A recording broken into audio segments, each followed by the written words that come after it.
or by email, meeting@catchatcat.org through June 28th, 2024. Interested parties may view the CAT Board of Directors Board item regarding the proposed budget for fiscal year 2025 on the CAT website at catchatcat.org.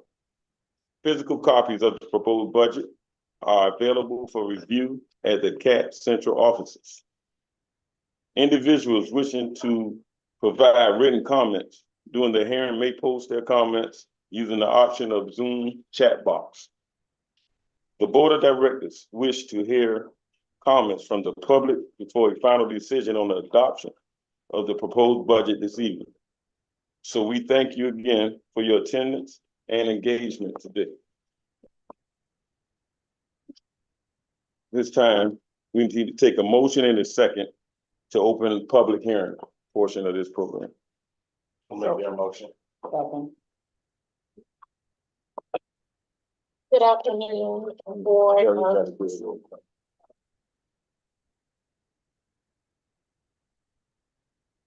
Thank you, Mr. Chairman. Director Odell, not present for the vote. Director Stone. Chairman, Director Stone is still talking about. Okay. Not present for the vote. Director Lockett. Yes. Thank you. Director Adams. Yes. Thank you. Director Robinson. Yes. Thank you. Director Leggett. Yes. Director Taylor.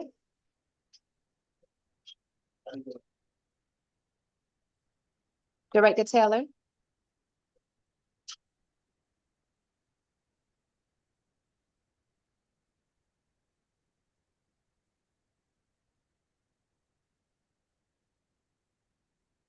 Not present for the vote.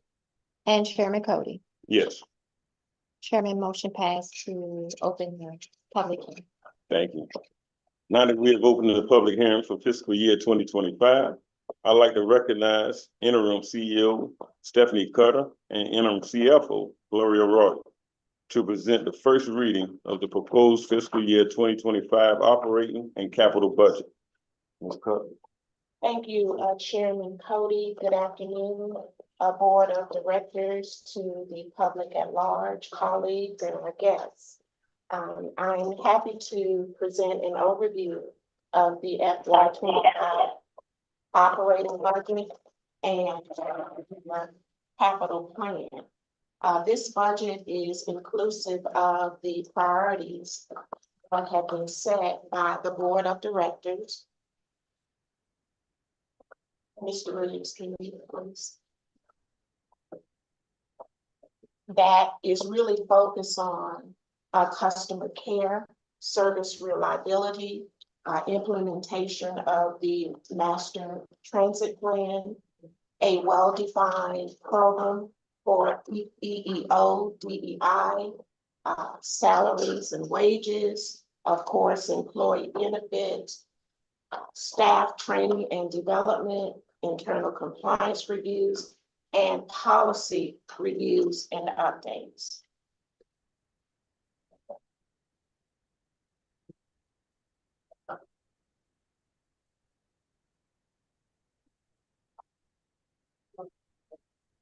Okay, thank you.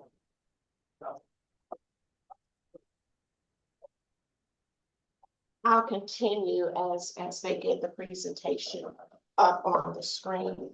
We talked about restoration of past programs that CAT has provided, such as Senior Circular. We will be reaching out to the city to bring back Senior Circular. Currently, right now, what's filling in for the Senior Circular program is our CAT Connects pilot program.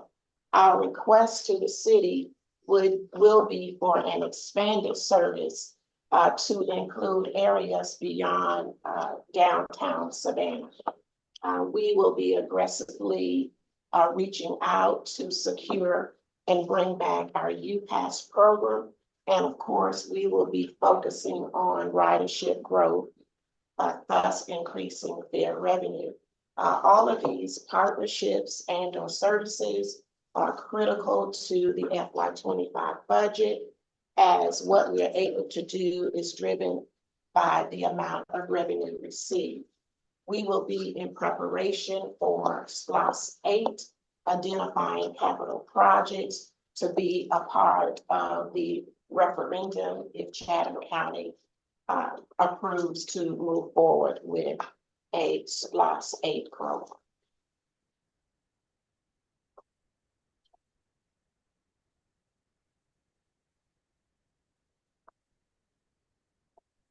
Next page, please.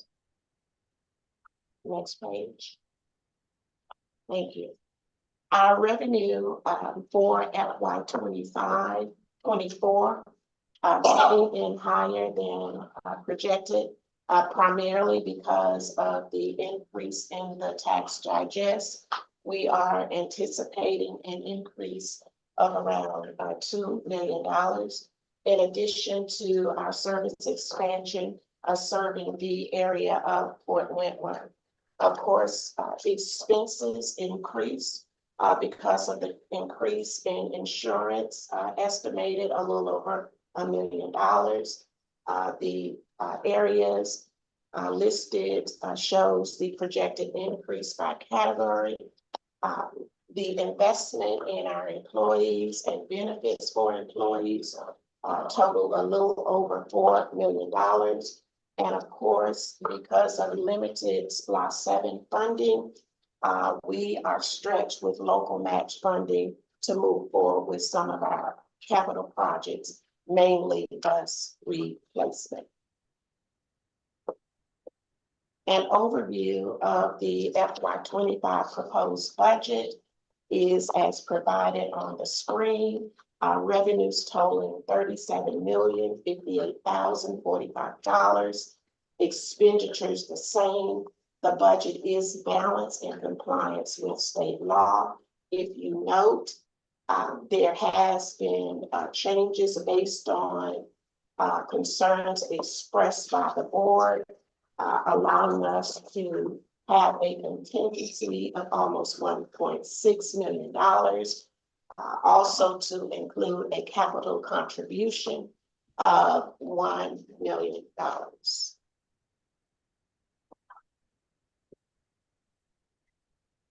This graph shows our revenue by source.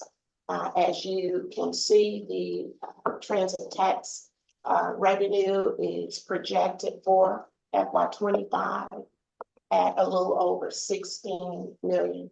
We're very pleased with that. It allows us to do great things for Chatham Area Transit Authority as we serve our customers.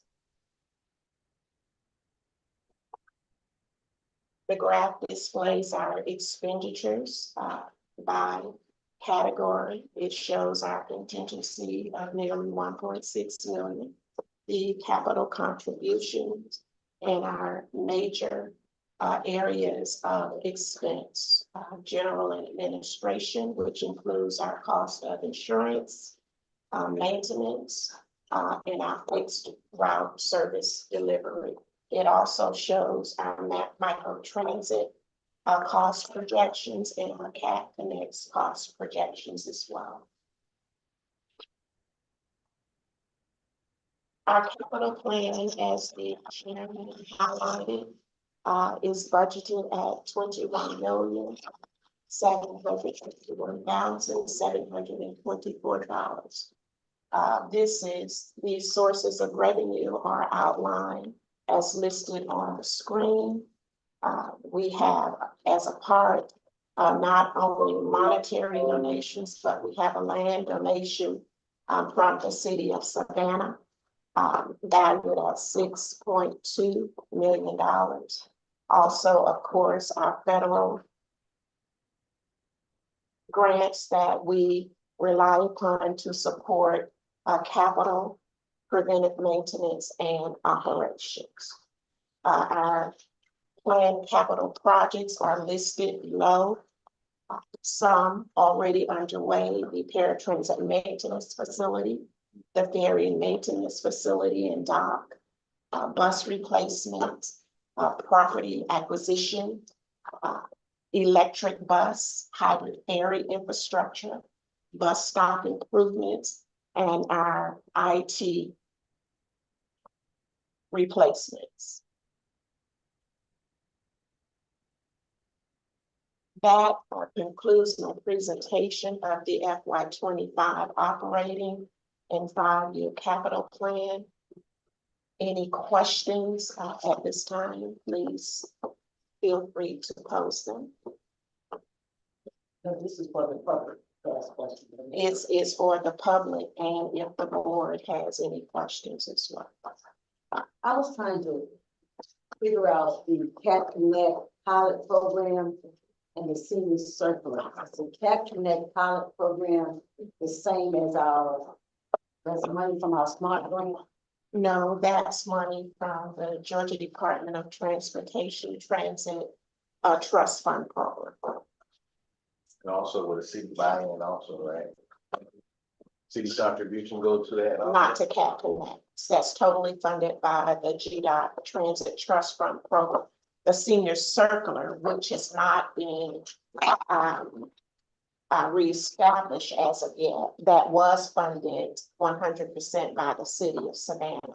We will be submitting a budget request to revitalize the senior circular and to expand it beyond the former boundaries of the program. But I think in the presentation, if I understood it correctly, the Cat Connect pilot program will then be funding the senior circuit when it goes into effect prior to the negotiation with the city. Is that correct? Well, Cat Connects kind of fills the void, is focused on serving seniors and the differently abled population. At, I believe it was 10, the pickup points were at 10 senior complexes. With Senior Circular, that's going to be expanded. We realized after the aftermath of COVID, we had a lot of our seniors pretty much confined at home. And Cat Connects was an opportunity to get them out, to go to some of the places that they desired to go. So Cat Connect will no longer be called Cat Connect, it'll be called Senior Circuit. Absolutely. And then this would put them separate from paratransit. Yes, it's a separate program. So currently Cat Connect drivers, Funded by the Transit Trust Fund Program. Yes. okay. But it's, but I'm always thinking about paratransit and Paratransit is 100% funded by Chatham County. At 100%, we use grant funding to provide the capital that supports paratransit, but Chatham County funds paratransit at 100%.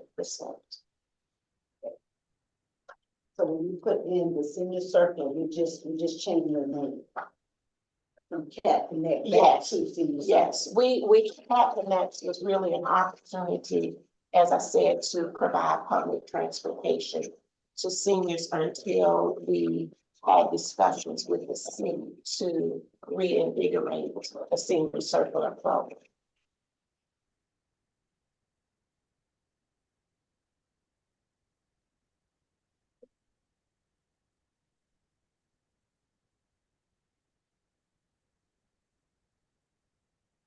Any more questions? All right. I want to thank our interim CEO, the Financial Services Unit, and staff for the diligence towards this year's proposed budget. Now that we provided a summary of the proposed budget for fiscal year 2025, we will now open the floor to public comments. Do we have anyone from the public that would like to make comments regarding the operating budget and capital plan? Need to wait on.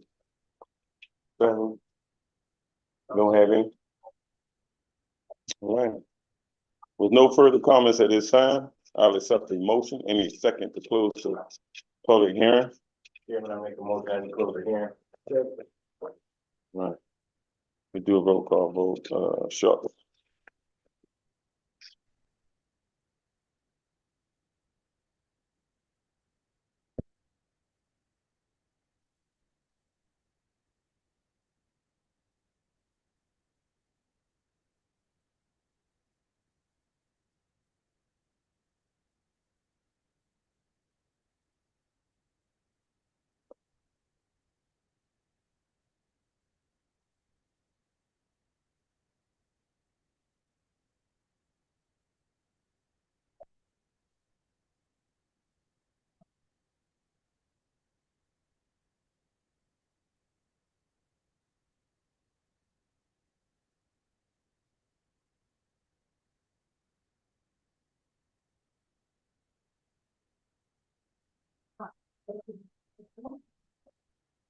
Yeah, That roll call vote is Director Odell, To close the hearing, yes.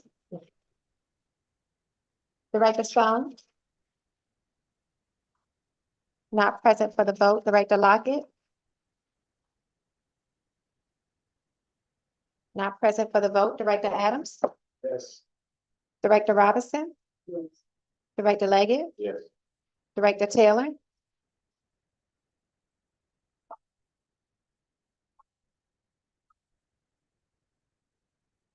Not present for the vote, and Chairman Cody. yes. Yeah. Don't have all of it. Oh, the right, yeah. Yes, ma'am. Thank you. All right. Thank you. The public hearing. Next, we're going to our presentations. Property and casualty insurance, we have Ms. Cindy Robinette, Sterling Seacrest Pritchard. Thank you, Ms. Robinette. Thank you, Mr. Chairman, and board members and executive team. We appreciate the opportunity to be with you to present the property casualty insurance renewal that will be effective on Monday, July 1, for the coming term. Thank you. In addition to myself, Emily Holmes is with me today. She and I both take lead on servicing your account. We do have other staff members, including claims, risk management, and other insurance professionals that work on the program. But Emily and I are here today to present and to answer any questions. We'll try to move swiftly through this because we know you have a lot to cover today, but please feel free to stop and ask any questions that may arise. Sorry about that. Very quickly, we always like to give an overall update of the property and casualty insurance market in general. As you've seen over the past couple of years, we've had a period of rising rates and premiums in virtually all lines of coverage. I'll say going into the first quarter of 2024. John Taylor. Joined the meeting. The insurance market as a whole is more healthy, likely because of the rising rates and rising. We are predicting a pretty active hurricane season. That's going to impact the property market. The property insurance market is still challenging, particularly for accounts with catastrophe exposure, such as hurricane risk. The good news, and we'll get to that when we talk about your property insurance, we did get some rate relief this year, but we have added values that causes some lift to the premium there. On the casualty side, for liability, third-party litigation, unfortunately, the state of Georgia is still #1 on the list of judicial hellholes in the United States, one of the worst venues in the country, and we're seeing that in the number of third-party litigation claims that we're seeing, and that's showing itself in the auto liability as well. So things are improving a little bit, not quite as sharp in the rate increases in the past couple of years. Hopefully, we'll see things steadying out going into the future. So as far as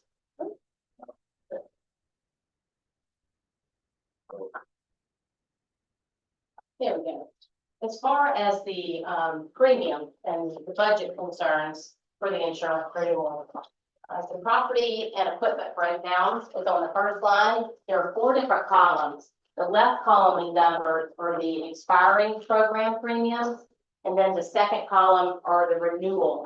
And these are based on recommendations and we've received an approval that we received from you all earlier this morning. And we appreciate, we know it was kind of a rush to try to get approval for this. But because with the property market and the excess auto market, we have reinsurance carriers that have to put their programs in place. We had to get a message to them to move forward before the program expires, which is at midnight really on Sunday. So the coverage is down and you're good to go. The property itself, we had a rate decrease of 5%. But we did add some values, many of them in the electronic data processing values, bus shelters. We'll get to that in a moment. Other highlights of areas that are driving costs, commercial auto. We added some paratransit units. We also have had an increased year of claims and litigation surrounding commercial auto. Not just one big claim, but multiple claims, and that's driving up the cost of the auto insurance, and we'll talk about that as well. And then the third area where costs are increasing is in the workers' compensation. We do have some payroll increases, but we also have a period of claims activity in our history from the past 3, 4, and 5 years ago that are still transitioning into our rating. It's called an experience modification factor. This past year has been a great year, and so we're trending well, but it will take time to work through the premiums going forward.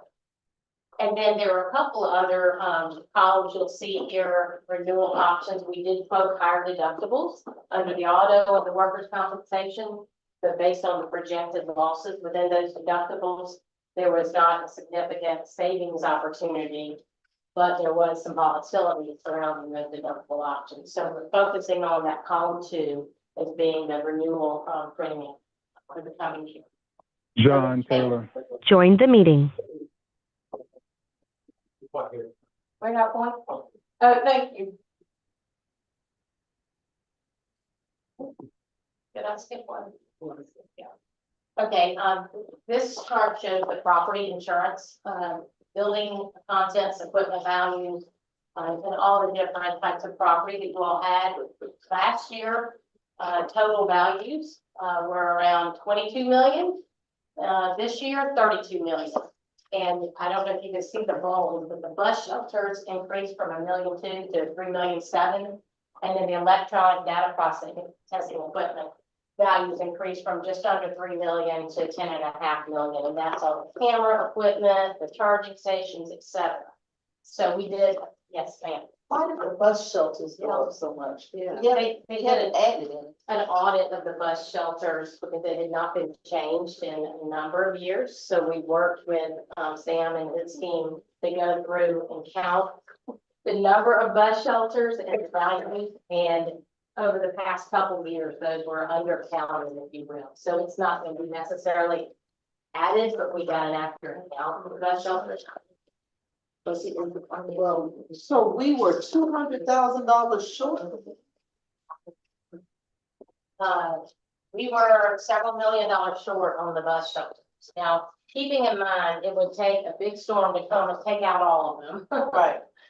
But we wanted to get as accurate values as we possibly could. So, we had some deep digging in the values. And then there was quite a bit of a camera equipment, new technology that had been added, and those values and replacement values went up as well. So we got back in reporting our estimates from our IT director. We're able to increase those values. But you know, what the question comes to bear too, when we talk about those kinds of things, is that we're talking about these pilot programs that should be 100% funded, but we're bearing the cost on the insurance in it.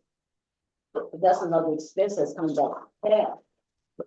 You know, but we're talking about cameras for microtransit, which is a pilot program. And you're also talking about improving shelters. And so they're talking about adding 10, which we'll discuss later. Is that been factored in? If those values were given to us on our schedule of values, that would be factored in. What about if they're not? There's 10 new shelters coming up that have not been factored in. Then yes, those would need to be added. And we have a rate per 100 in values. You'll see 0.8199. That's the rate that we take against certain values, and that would be the premium associated with that. So if we don't have that data, we would need to add.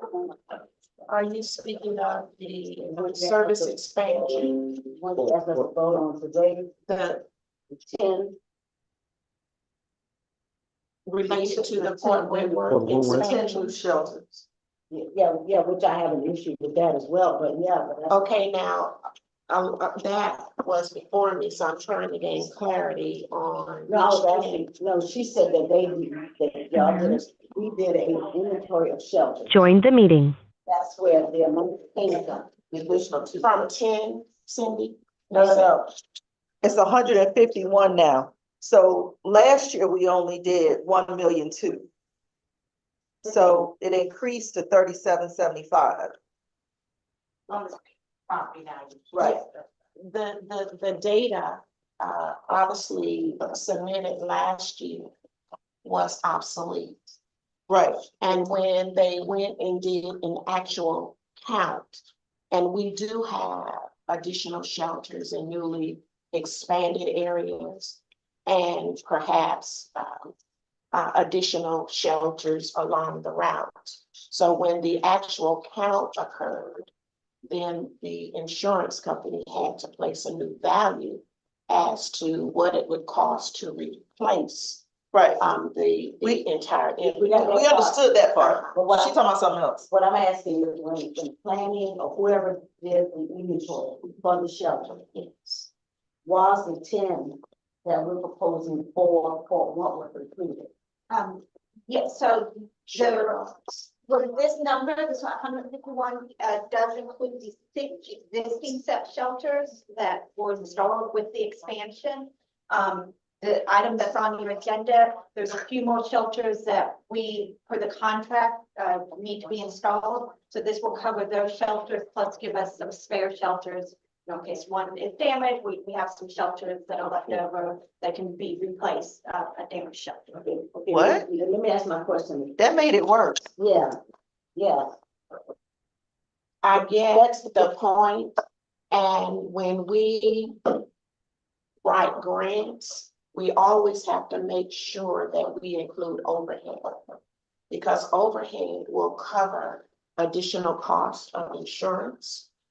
If we Okay. are purchasing new vehicles attached to a new program or expanding a service area that includes new bus stops, all of that has to be inclusive to make sure we are charging the entity the appropriate amount that includes the cost of insurance, depreciation, and all of that. And that comes under a category of overhead. So with the intergovernmental agreement with Fort Wentworth, these new shelters are covered by that, they're paying for them? Yes, there is a $200,000 amount that has been assessed to Fort Wentworth to cover the cost of the shelters that will go into Fort Wentworth. And that is, but those, all 10 of those are not for Fort Wentworth. How many new stops? So we have installed 6, and we have 4 more additions that need to be installed. We've already installed 6 in Fort Wentworth. Yes, ma'am. But now we're just asking for approval for 10. 10, so we want to ask for the 6. The 6 didn't come to us. the 6 were part of, there were 10 shelters in the agreement. We have 6 available to install when we started the service, so those 6 have been installed. Wait, We have no more shelters left to install. hold on. How do we have 6 to install in Port Wentworth when we don't have 6 that we needed on Abercorn Street? How do we get 6 shelters that just miraculously appeared that went to Port Wentworth and didn't go to Abercorn? Well, we keep, it's my understanding, and obviously. Why don't we let her finish her presentation? I think we got a little bit off. But my only question was when it comes to insurance and, and the amount we pay out, when you factor into your budget, when you factor in one amount of money in our FY 2025. And my question is really about if we added new shelters or we improved the old ones, which we've been trying to get forever and ever. Because I don't know when you count it, I don't know when you count it based on the condition of the shelter or just the fact that we had 151 shelters. They were, actually, just to help answer that question, they were valued at 25,000 per shelter. Then you want to make amendments and changes to that, we're out of the policy firm, if you add any, just let us know, we can add it to the schedule, and make changes to that. Is that based on the base amount it costs to build one? From our understanding, that's the full replacement cost for a shelter, Okay. and that information will be just for the tax. Yeah, and as far as the insurance goes on, like the insurance pricing, if you bring them on mid-year, that dollar amount will be prorated. You know, depending on when you bring those in, you may take some off and bring some on throughout the year. So, we can add that, and we could wait until next year if it's not a material amount. Difference in values. So, if the number you see up here is based on the most updated list that we have. Right. Yes. And then, any other questions on the property? No other changes in the deductibles or terms and conditions. And we did have a lost payment last year on one of the docks, so we were pleased with a 5% rate decrease, even though the premium's up slightly because of the values. See if I can do this in the right way. Why isn't it even way over there? I don't leave it too much. The commercial auto, and general liability, RLI is the insurance carrier. There were no changes really to the terms and conditions of this program. There's a $25,000 liability deductible. They did offer a higher deductible for several $100,000 of premium savings. But when you take the projected deductible fund payments, it didn't make sense necessarily to introduce that volatility into the program. So the premium for the 24-25 year is just over $2 million. We did go to many other carriers to get an indication. Berkshire Hathaway came in right around $4 million, which made us feel better about the 2 million number from RLI, and then navigated to NICO for 2 markets that are interested in working with you all, but their per unit rate are still higher than the paratransit rate that you have at RLI. This will just show and this is in your book, I believe, the expiring exposures, with the rates from last year on the bonds, beside the subject matter, and then the renewal exposure. So we have a few less, transit units and but more paratransit. Ms. Robinette, Yes. I want to pause for a second. I want to see if Ms. Stone, Director Stone is on with us. I am on by phone. That's the best I can do right now. All right, thank you. And I'm following you all. Okay, thank you. Thank you. So the expiring premium for the auto itself was $1.5 million. The renewal of the 25,000 is $1.9 million.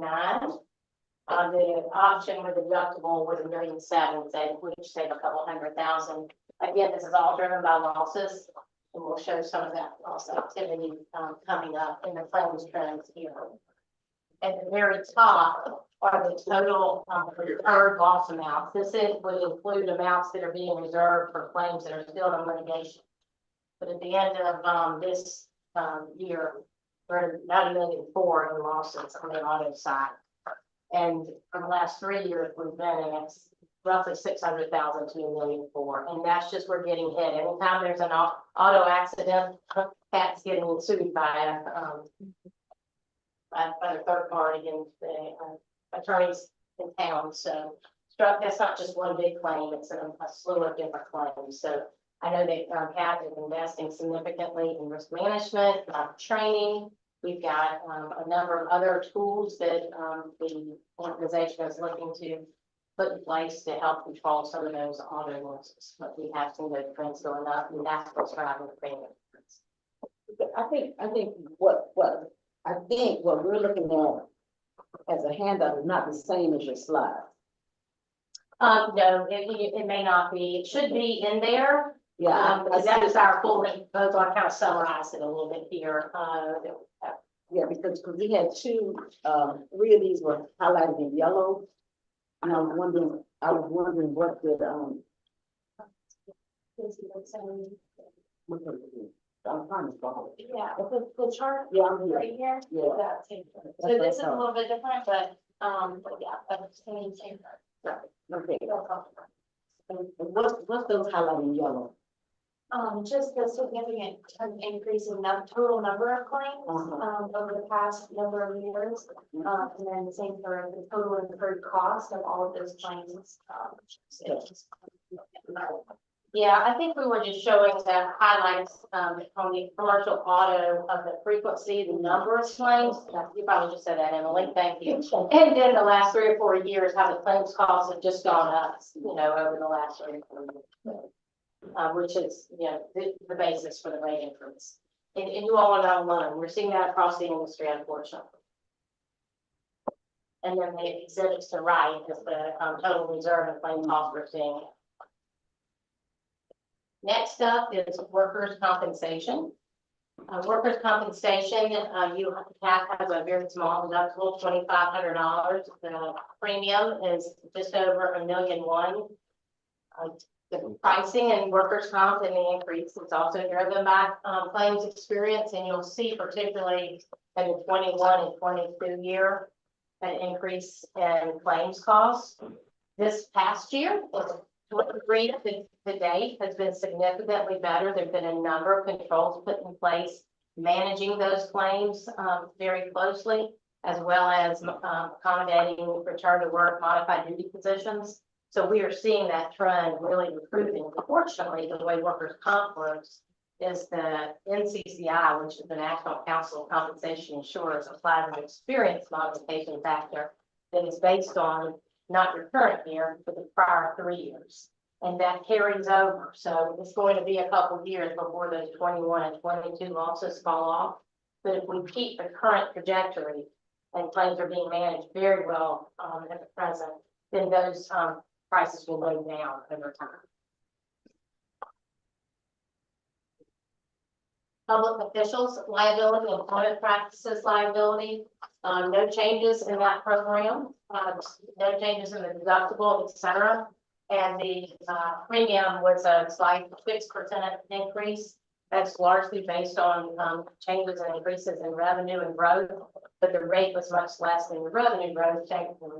And again, the carrier allows for your appointment of defense counsel, and you have to get your approval before really settling claims. And that is for the management, public officials liability, as well as employment related litigation. So that's what you have highlighted red. I'm not gonna have Settlement authority. yeah, Okay. and then the crime, no changes in that program, and our premium was flat renewal. Cyber liability, certainly no shortage of continued ransomware and cyber attacks in the news. The automotive industry got hit pretty big over the last week for many of the local dealers in particular. But no changes really in the cyber coverage. In your book, you'll see that the premium increased 13%. We had to provide the premium numbers before we were finished negotiating. We did negotiate a relatively flat renewal, so that is not going up 13%. It's actually less than a 1% increase. And there have been, a lot of improvements made internally within PAC to improve the security of the data and information that really helped in our negotiation of that premium. And we always throw out additional coverage considerations. We talk to senior management each year of all the risks, exposures, et cetera. But as you know, the higher limits are always available. And then also we point out each year that, the pollution liability, environmental impairment liability is not included in the category grant that we should purchase that coverage. We can make that. With that, I'm happy to take any other questions. Yeah, I happen to have one for you, and we're taking to the board to dispose 11 vehicles that will save us $115,000 of paratransit vehicles that are already. Right. Currently, we have insurance on them, but if the board approves and we take them off our fleet, we'll be saving $115,000. Yeah, so if you did that the rate times, the rate thing within our, Yeah. but yes, so. But the fact that we're doing it now won't impact what you've already told us, right? If we take the vehicles off now, they will, we will reduce the premium retroactive to the date we asked the vehicle to come off, as long as we do that request in a timely manner. So if it's 30 days from now, they would still give us a pro rata decrease. Okay. So yes, sir. Are you finished? Are you finished? Yes, sir, yes, sir. I'm good. You mentioned earlier about public official liability. Yeah, so that covers each of you in this room. If you're sued by a member of the community, it could be an employment related matter or another matter that would pose more of a financial loss. Individuals, could be held liable for that financial loss. Misuse of tax revenue, whatever that case may be. This covers each of you personally if any of that matters. Thank you.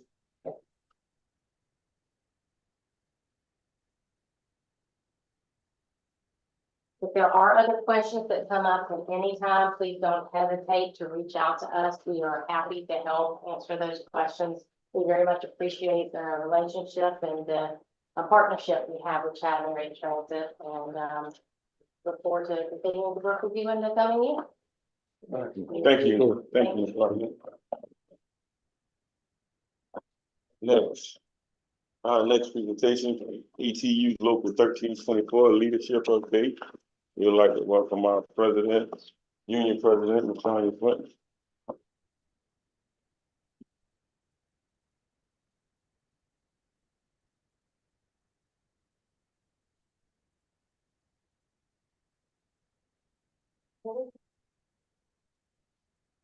Good afternoon. Chairman Cody, the Board of Directors, leadership, staff, ATU, and public at large.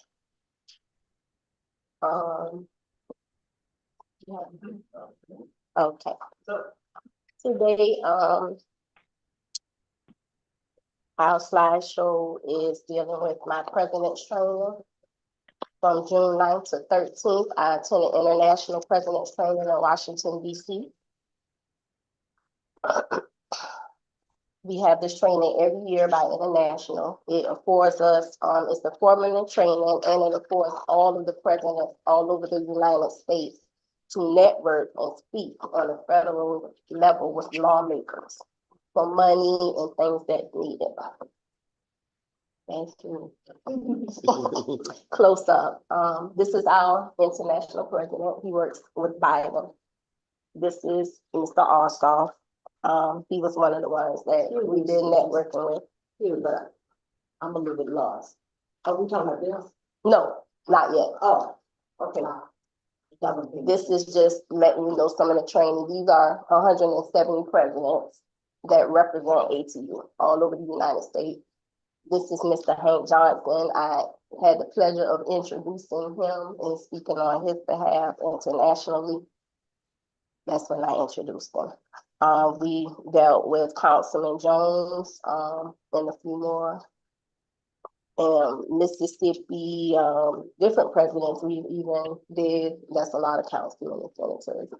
But their views on transit, trying to get money for transit. So we did a lot of networking with them because, as you know, the Biden administration was one of the administrations that did the most for transit, even through COVID. Okay, thank you, Madison. Next, we'll be back.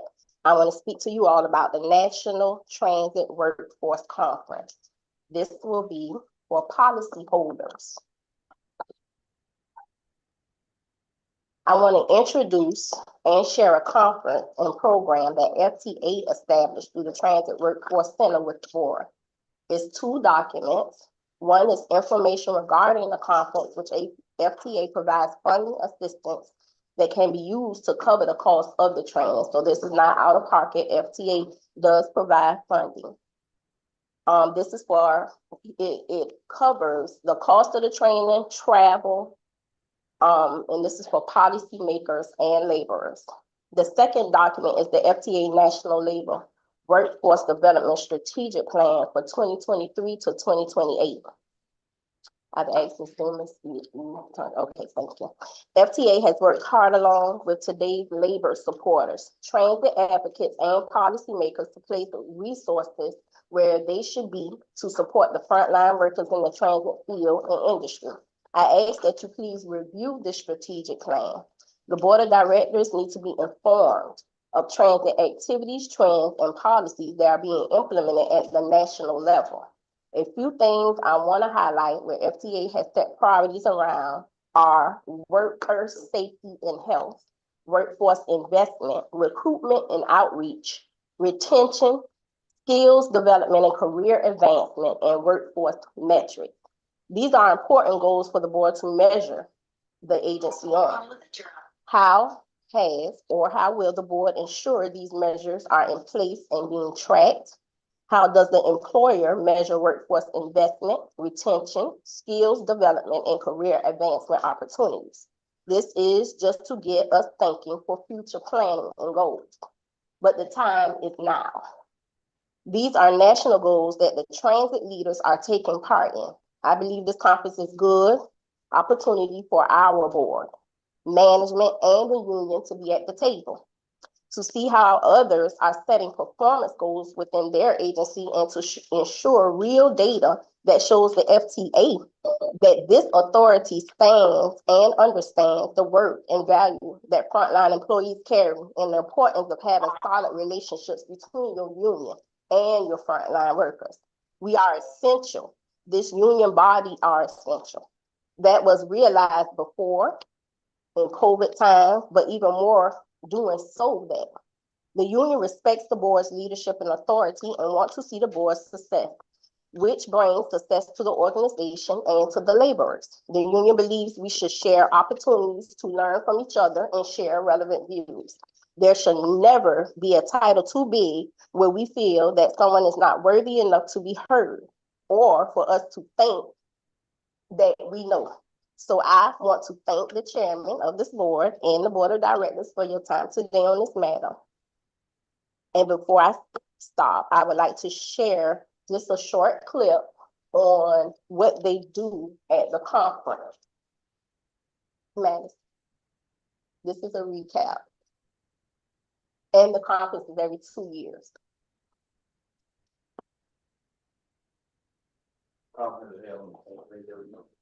I don't know. It's in Baltimore, Maryland this year. So am I to understand that what you're asking of us is that if we can to attend this conference this year? Yes. It's not you guys just attend one as million well? up to a great products. It's Yes, amazing. and our international president will be there. Plus, the one over FTA, Miss Vanderpool, she'll be there, Miss Veronica.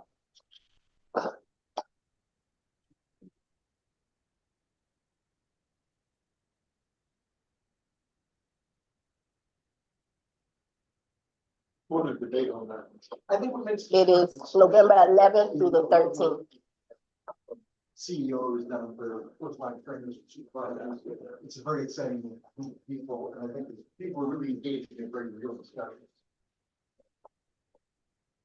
I think that the very concept of making connections is probably the most profound type of training that we can have. Literally sitting down next to a colleague, looking in his or her eyes, lamenting over some of the same challenges, but also being gratified by some of the same and encouraged by some of the same wins. I think there's no substitute for that. I like the diversity in the room, okay? The content of all of the sessions was absolutely excellent. It's making the connections, it's the linkages, it's really personal and professional development and networking, and what I call a powerful life, where you can really take away things that are readily usable. We really want to increase the way that we partner with the community. We want to build more pathways for employees, flatten those pathways so folks can get up and across the organization into other types of good jobs, so people they can have meaningful career paths when they work with it. I think the lunch plenary really stood out for me. It was just really powerful to have the executive vice president of ATU coupled with India Birdsong Terry, as well as Jeff Nelson. The three of them combined had such an engaging dialogue that was very honest and very raw. But we've made a women's equity a priority within our organization. Our commitment to women's equity and inclusion means fighting for equitable treatment in the workplace, everywhere from negotiations to contract matching to the halls of government. Well, I believe the power and potential of diversity, equity, and inclusion is a critical nexus to our successful recruitment and retention of our employees. If you're really not engaged with your workforce on a regular basis, I'm not sure how you develop that expectation and then culture. And that's the kind of exercise that I think you also gotta think about where they are.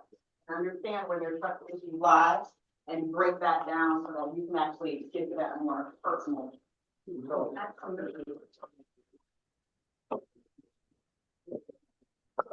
In order to address the workforce, the only other thing that we have to do, you gotta get the workforce part taken care of, human capital. I have a professional level. And I really want to be able to take back with me to my organization that we are going to be able to have a job to get our drivers on the chase. These are historic times for public transportation, both good and concerning. But through the pandemic, our frontline transit workers have kept our community strong, often at great personal risk. Public transportation remains as important as ever. That is why I'm pleased that the Infrastructure Investment and Jobs Act provides a historic investment. We must ensure that the transit sector continues to provide stable, family-friendly jobs for all workers. Thank you so much for being here. My experience at the conference has been just simply awesome. That is the word, awesome, awesome, awesome. I have enjoyed myself thoroughly. Encouragement and a new spirit of innovation are two things that I hope that participants leave with. This conference has given me a different way of thinking about things, and for all of us, we'll be able to go back to our organizations and sit down and strategically look at how we can use what we've learned from the conference to further our organizations. Sitting in a room and watching management and seeing labor actually talking about their views and having them listen, is something you don't see much. Might have been one of the first times seeing that was this good. We need to be telling our story in a powerful way, and the work that the Transit Workforce Center does is doing that very well and very comprehensively. One thing is that we've made progress, but we have a very, very long way to go, okay? But I think that we're in good hands, and that I know that if we work together on it and stay very focused, that we can something. Thank you. I got a question. Okay. The first presentation was about, working with legislators. And, we have a legislative. Drinking warm water before bed. We have a legislative agenda that we work on. We work on that in conjunction with what the union does. Typically in the past, the legislative agenda that I've seen did not include that component. It was basically centered around bringing the funding to meet capital and operating needs. Well, We can set the agenda to whatever. That's correct. right, because I tend to see it straight from even our own legislative agenda that we Yeah. set. So, yeah, Because I was thinking. because it became somebody else's agenda. Right, yeah, because I was just thinking when I saw that interaction, to me, it would benefit both staff, us and the union. So I think somehow. You know, when it comes to issues of such, I think it's always best to be inclusive of all aspects of the organization when we set these agendas. Of course, the agenda is brought before the board for approval and guidance as to what they would like our lobbyists to move forward as a part of the legislative agenda. And it should be inclusive of all aspects of Chatham area transit.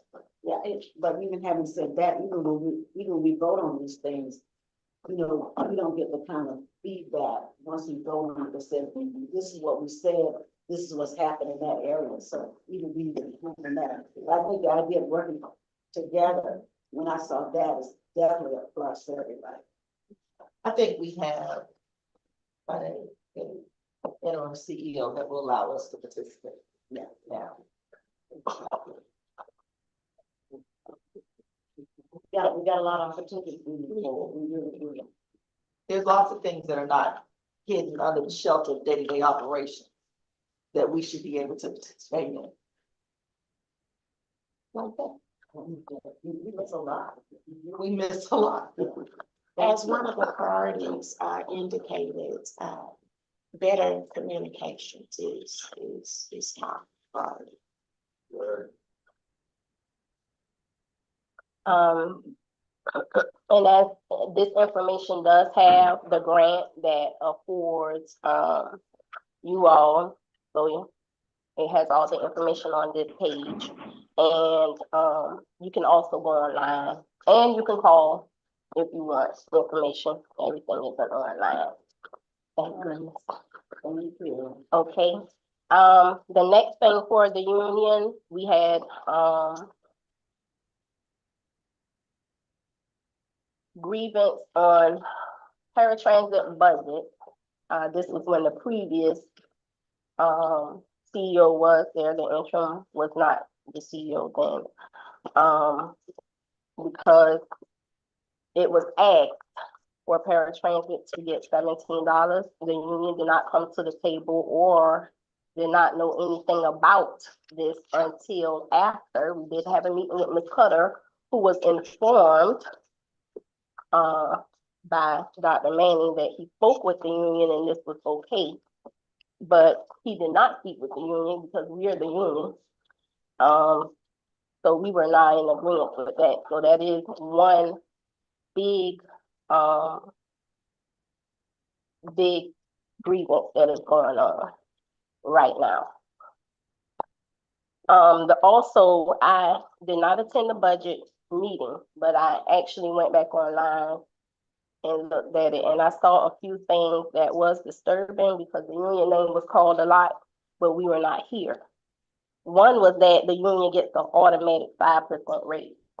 That is not true. The union has to bargain every penny that we get. We don't get an automatic 5% because last year, FY 2024, we had in the contract a minimum of 1%, and that's exactly what the workers got. We have to come to the table to negotiate any wages. So I wanted that to be clear. Two, I saw it was some confusion about merit. How is the union or the bargaining unit evaluated? And I saw that that could not be answered. We are not evaluated because we all do the same job. I may drive the 14, another person may drive the 29. The 29 may not carry as many people as the 14, so do I get more money? I can drive the 14 on Monday and Tuesday, and on Wednesday I drive the 29. On Thursday I drive the 3. On Saturday I drive something else. And so does the other employees. So being that we all do the same job, we are not evaluated. So that's the reason. And as a board, I was a part of that discussion. And my thinking is one way you can evaluate them is based on their not profit and loss, but preventable accidents versus, you know, if you got an employee that never have an accident, the one that has some, that person never have an accident, which saves us money, should be recognized and applauded or whatever, however you want to do it as a part of your overall evaluation of your driver's performance. Now, previously, CAT they didn't evaluate, but they recognized the people that had perfect attendance, or, you know, they did things for people that did not have accidents or had maybe one accident or incident. Previous administrations before the last administration did these things, but these things were cut out. But as far as just like evaluating work performance, I mean, who would evaluate? You have to actually be on the bus. You have to actually know how to drive the bus. So you have to have the heads of the department to be able to do the operator job to evaluate what you're doing. Can I ask a question? Sure. what determines if you fire a driver? If you're not evaluating a driver, what determines if a driver is fired? If I can answer that. Okay. You can, I mean, it's based upon, the driver's record that takes into consideration, progressive discipline. That's evaluation. Yes, it takes into consideration the number of preventable accidents.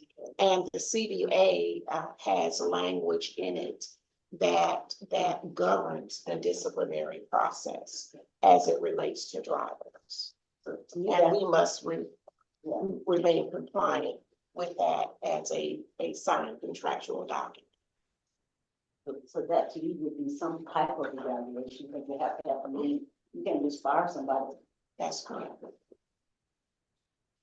So those were the things that I also saw. I also saw that, it was spoken about the side letter agreement. We did, go back and forth in emails, and Cutter actually did speak with us, and she emailed us a letter to let us know. Now, I understand, the position of Kat, because she was not the CEO then. And this was chased down, from the company to the union to get this letter done. Okay, my international does not support this. I went around international and made the choice to do this side letter on my own. I have bosses just as well as the company has bosses. And I want the understanding of this agreement is still a contract like our CBA. And until this agreement is amended, we should respect the contract. A contract is not to be pushed aside. It's not to be said, oh, it doesn't fit this, or this contract is more important than this one. This was entered and this is not amended. So I would like the company to sit down and we amend this the proper way.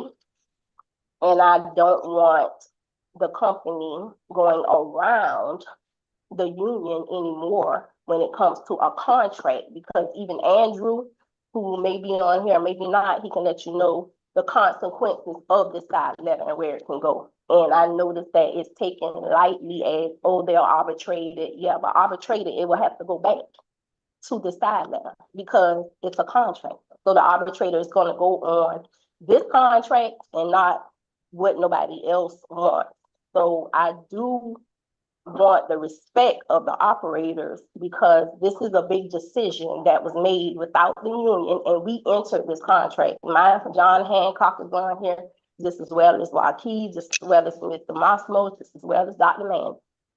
Wherefore it is notarized and it is approved through the board.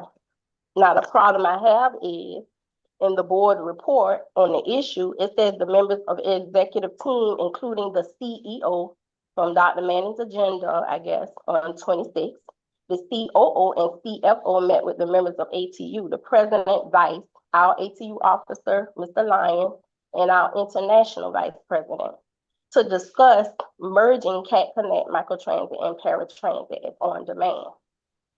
So this is already done and in here.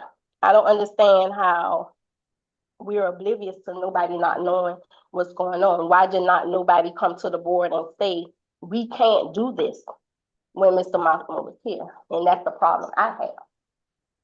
Because now we're forcing the people to just go along with what the company needs without the union.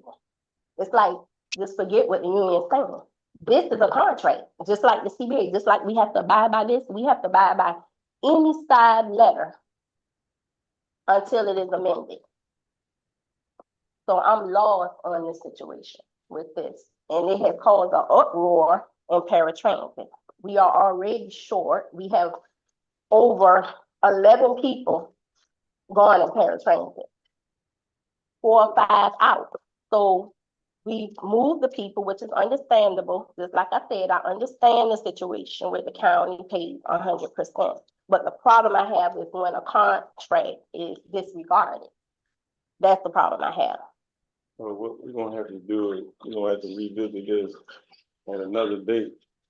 Well, I just, the question I have is this a presentation or request of the board to do something? I have a request to let you know that if this goes further, because international is involved, it can go public, it can from arbitration. So I'm just letting you know where it can go far as seriousness of them taking the contract, because I don't think, sometimes when they hear arbitration, it's downplayed by certain people, like, don't worry about that. It's very serious when it comes to a contractual agreement. And I don't want it to get out of hand. I'm willing to meet with Ms. Cutter so we can sit down, but I'm just making the board aware so that if anything gets out of hand, nobody won't look like what happened. So, Yeah, we gotta get with staff, and at that time, we can all get together and resolve this issue. okay. May I make a comment, please? Yes. I think, the interpretation of the 5% guarantee, was not interpreted correctly. We were speaking of the FY 25 proposed budget, which included a pay adjustment for all employees. That was only related to the FY 25 budget only. And the context is that there is no evaluation process for union members. Once the budget is approved, all union members receive that amount. As it relates to administrative employee, is a two-part component, wherein there is a merit component wherein administrative employees are evaluated, and that merit could be from 0% to 2%. That was the context of the comment that was made. Okay, which is understandable. I just wanted the board to know the 3% cost of living raise that the board did afford from 2017 is not in our negotiation. I did get International to give a letter stating anything that the board gives is outside of negotiation. That has nothing to do with when we sit to the table. That's not automatically in what we bargained. So I just wanted that very clear. So are we saying that in 2017, the board agreed that union employees, like staff, should receive a 3%? Correct. Which did not happen. No, not all the way until now. But we, in good faith, we don't want a retroactive. Just in good faith, we would like to at least see a 5% raise for union employees effective July instead of 1% again. Because that would be the 3% that we did not receive. We didn't receive the 3% cost of living for FY 2024. So just moving forward in good faith, we would add that is implemented. I just have a comment about that. And I have been around the table for union negotiations, I believe once. And it is my understanding through that process that issues of pay and operations are discussed around that table. And once that agreement is reached, all parties sign and agree. When it comes to pay, there is consideration of cost of living, all tied into one package. Now, what I would suggest, because we have negotiations that would be coming forward soon, is that we be more specific as it relates to cost of living, and as it relates to merit, if we're going to take that approach. And I think these are conversations that need to be had with the union as we negotiate.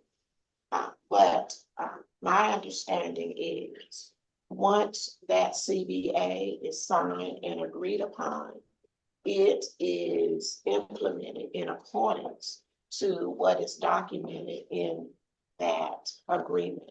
So I pledge that we will do a better job in ensuring that the language and call attention, and this is a two-party communication on behalf of the administration and on behalf of the union.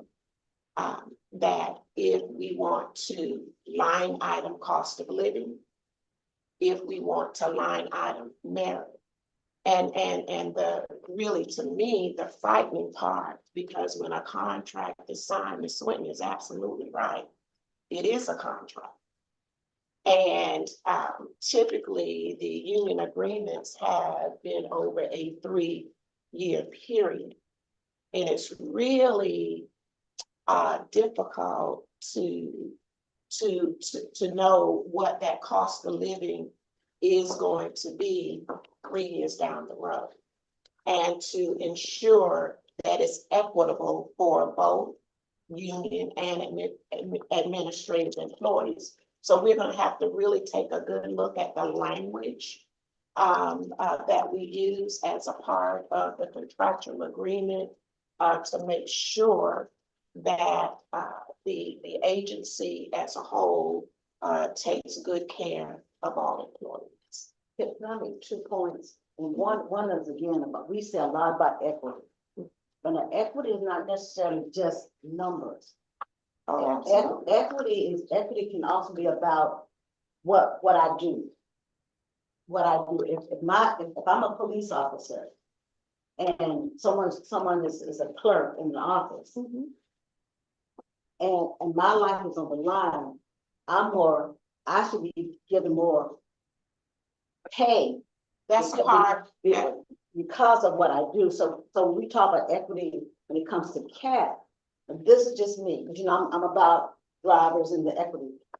Especially we've had these incidents where we had to talk about them being exposed to improper behavior by people on the bus.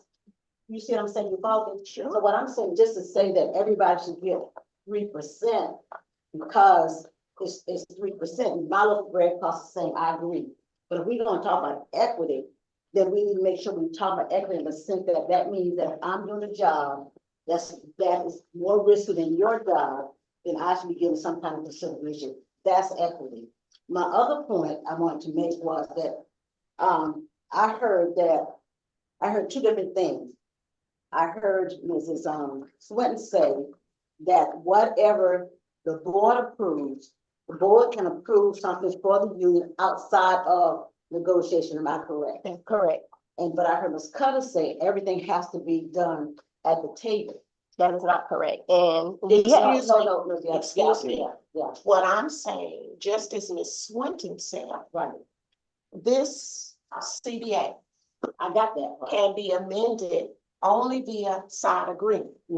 If there is no side agreement, then we stick with what this agreement says. Another point I'd like to make, when I speak of equity, and this goes back to Can we stick with 3% for a minute? That's where I'm going. Okay. That's where I'm going. No, but what I was asking was that you were saying that it has to be done with the side agreement. But what I'm hearing is if the board approves of 3%, that there is going to be a side agreement or coming back to the CBA. Is that incorrect? That is not my understanding. My understanding that when it comes to, now the board can, if the board did that, then we would go back and do a side agreement that states what the board is recommending. So what we need at this point, go back and look at 2017. Because what it says in the letter, in year 2017, something was approved for 3% for union members that didn't happen. So I'm just saying we probably need to look at all of that to be able to make some sense of what was said and not said. I think what we did in 2017 is said all employees. Which would include? We said all employees, and all employees would include the union. I think that's where the confusion came from. Because we said all employees, but when it was implemented, it was implemented for administrative employees. Because it was interpreted that we couldn't do that because of the CBA. And that's why I make the statement that the language in the CBA needs to be able to support whatever the board's intent is as it relates to both union and administrative employees. And these issues need to be talked about around the negotiation table so that it is a part of the CBA. Or a policy, or a board policy, that's been introduced when you're doing. Our attorneys on the line. Well, see, I am. we had one understanding Uh-huh, when we did it, right. but that was not. It was not conveyed to But all is us all. what limited. Well, was legal present to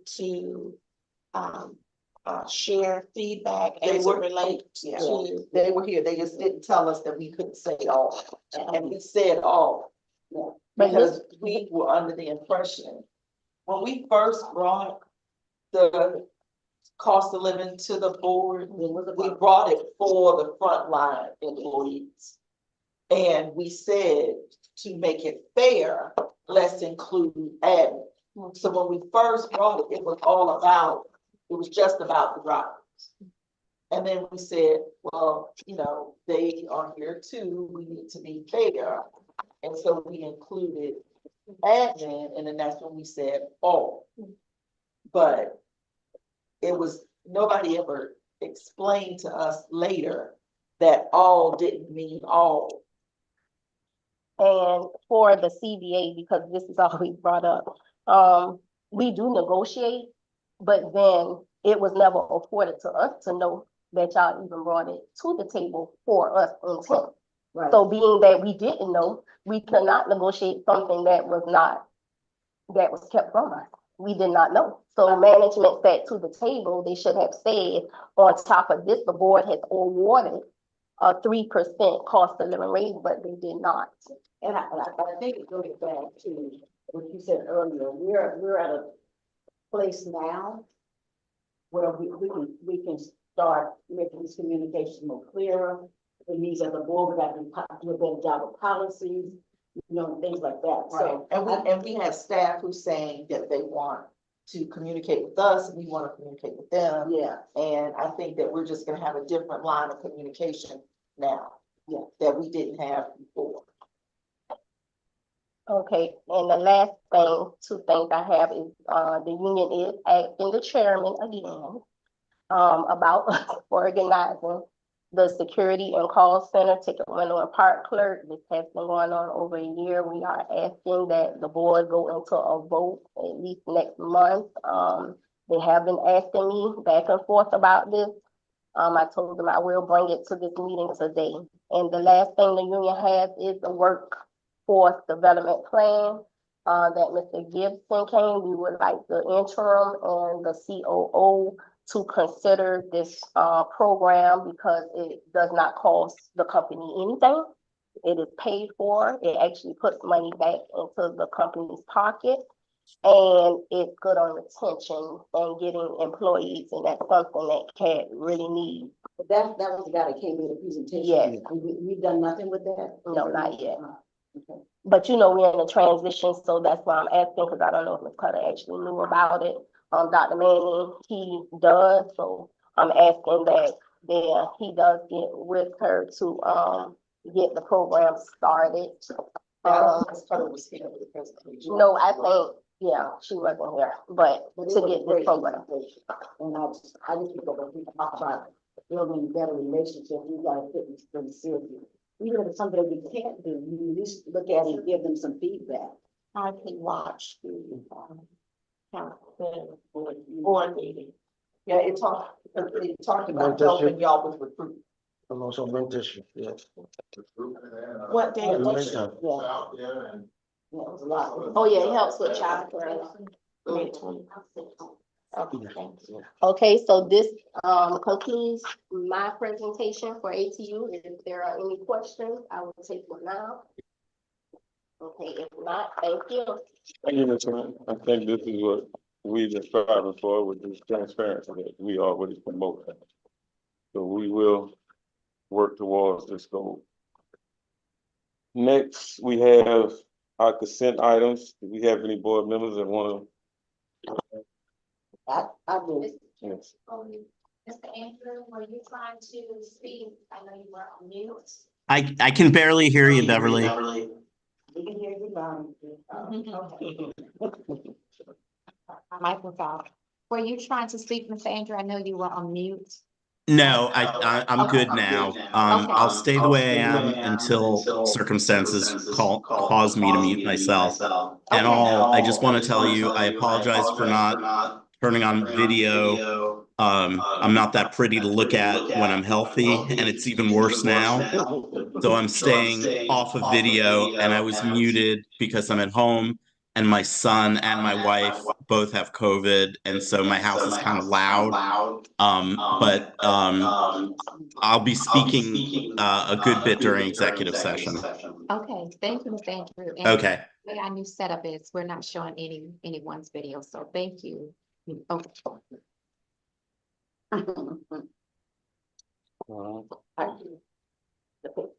What were you gonna say?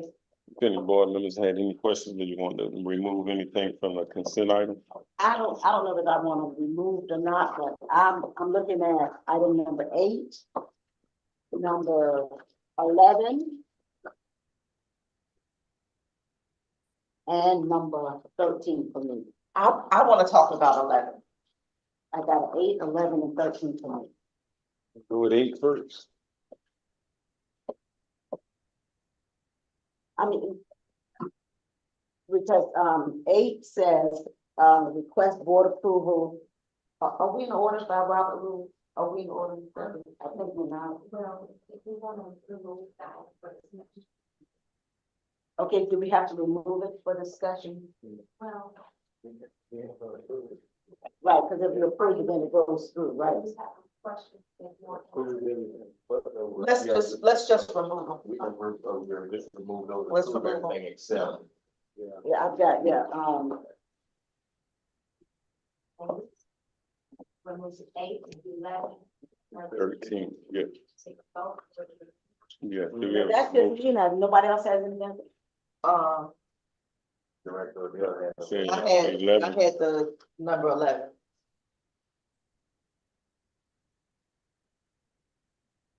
Mr. Chairman, Yes. I make the motion that we accept the consent item and omit 8, 11, and 13. Second. I second the motion. Thank Got it. you. And I'll do a roll call vote. Yes, ma'am. Director Odell, Yes. Director Stone,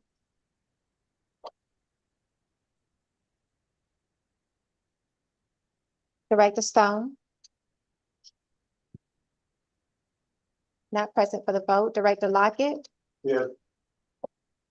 Director Adams, Yes. Director Robinson, Yes. Director Leggett, Yes. Director Taylor.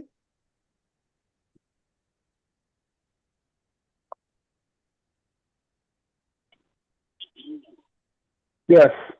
Thank you. And Chairman Cody. Yes. Chairman motion passed to approve consent items with 8, 11, and 13 omitted. All right. Thank you. So we'll start with discussion on consent item 8. One of the things that I want to say, and I know this is a work in progress, but when we get these items late from staff, it creates a dilemma, especially for me, because I can't sometimes go back after the date that it was due to us and read the stuff. I don't have that kind of time. So I'm thinking if things cannot get to us in a timely manner, maybe we need to consider reducing what's on our agenda. But when I look at, that's not necessarily any of these 3, but it's just one of those things that I think is not fair to board members to not get what they ask for in a timely manner. Well, we spoke in the last two board meetings about these jam-packed agendas. Right. This is a lot for a meeting. And but not to get what we need on time is another issue too, because. Yeah. What I know you're working on this, Cutter, but. I mean, if we need to have two board meetings or something, but this is a lot. Okay, on item 8, I'd just like to make a comment. When appointed, and this is related to a position, senior accountant position within the finance department. And I immediately realized that the threshold was $10,000.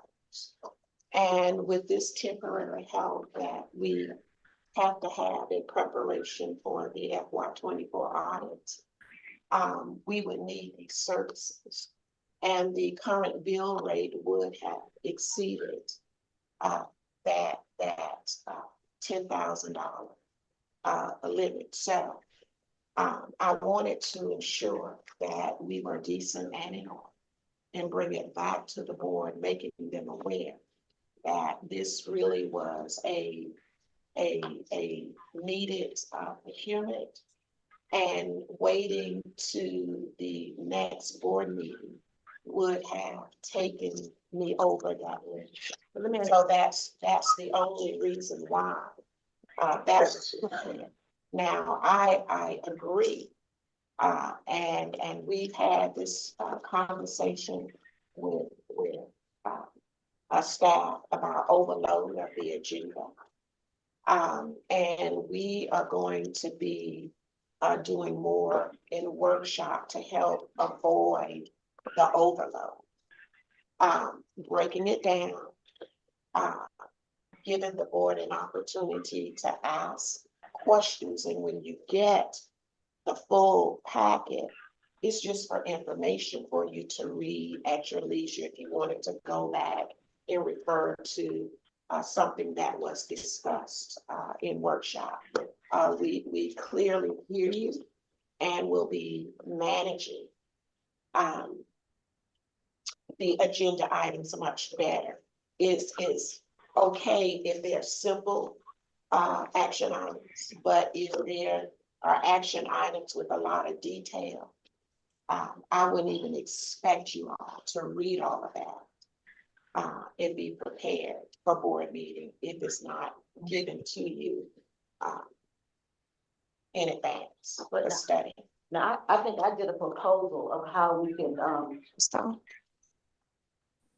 do this where what actually comes would have been talked about a month in advance. Yes. So I think we might want to, yes, if you want to tweak it or look at it and maybe start using that format. But I was asking about 8 because is this person already working? Yes. So I noticed we named the staff, Yes. company. Yes. And so they get paid by the hour or by a flat rate? A bill rate. Okay. Company's bill rate. So the rate that they're being paid will exceed the $10,000. Because how long is the contract for? It's through a temporary agency as long as we need the person. Is it possible this position would become a regular position? It could be, and this is the good part, because positions like this, you have to make sure that the individual has the skill set. It gives us time to assess the abilities and their performance prior to offering a permanent job. We have been recruiting for this position for a while, but the candidates that we've been sent, whether via temp agency or applying through our recruiting process, didn't have the skill set. And in preparation for the 24 audits, it's very important to me that it's on time, it gets back to the board. And in order to do that, that is a very meticulous process that takes a lot of time. And the best decision was to bring in a skilled person via a temp agency to prepare for that. I'm more comfortable with these positions becoming FTEs than just blanket request of an FTE. The hell is that? This is using a temp, I mean, I'm very comfortable with using a temporary and determining that it's a full-time position. That's unnecessary. And we won't keep a temp if they're not working. Right. We're not gonna keep them for a long period of time. Right, yeah. Right, it's really like a test to see if it's a good fit. As well as having the skill set. Because, you know, a person can have the skills, but they may not communicate. Right. With others effectively. And that's one thing CAT, I pledged to ensuring, transparent, honest, open communications. And that includes all, the good, the bad, and the ugly, so that we can make good decisions to resolve issues. And that's not just for, it's for administrative matters, it's for operations matters, that's across the board. And when I looked at the budget with the finance department, you guys are pretty well staffed, except for this part-time. The senior accountant position is really a crucial position because, and finance is unique because you have to have internal controls in place. And you have to have an employee to separate those functions to ensure internal control that involves theft and all of that. So right now we are in a good place. We are in the process of filling the clerk's position that will help us in the revenue room and be back up for payroll. So it's really coming together, and we are hopeful and that we are soon able to make an offer. Senior accountant as well. We're still recruiting for that as well. All right, so the person you currently have will stay in that position, or will they be sending you somebody else? Right now it's going well, but I don't want to make that commitment. No, what I'm saying, no, the Robert Half staffing firm, the person that you have in there now from Robert Half staffing firm is doing well. Yes, she is doing well. And this is the person that we're talking about right now that would be. The cost associated with whomever we get from Robert Half, that will be. Okay. And I don't break rules, so I know what my limitations are. And if the board doesn't approve, we would have to release her.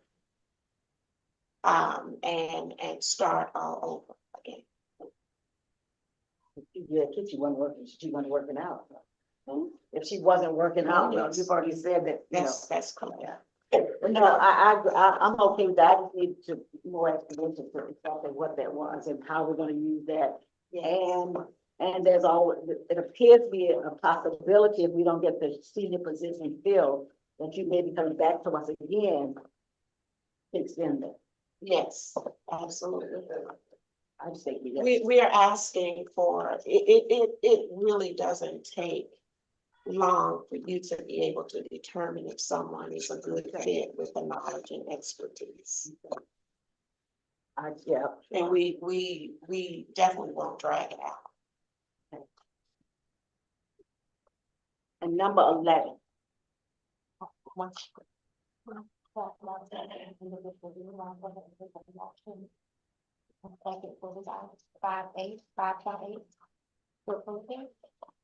if you say it's right? Okay, you straight. Okay. So Mr. Chairman, we're on 5.8, individual action. I'll make the motion to approve 5.8. Second.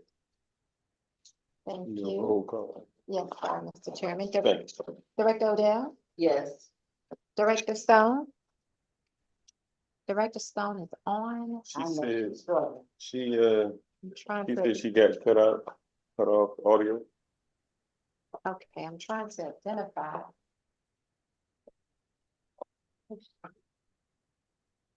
She may have to hit *9 or Star- *6 if she's on. Pound 6.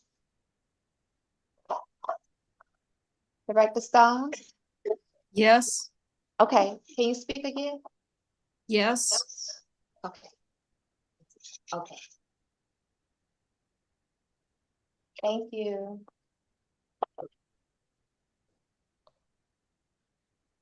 For the motion carried. Oh, Director Lockett, Yes. Director Adams, Yes. Director Robinson, Yes. Director Leggett, Yes. Director Taylor.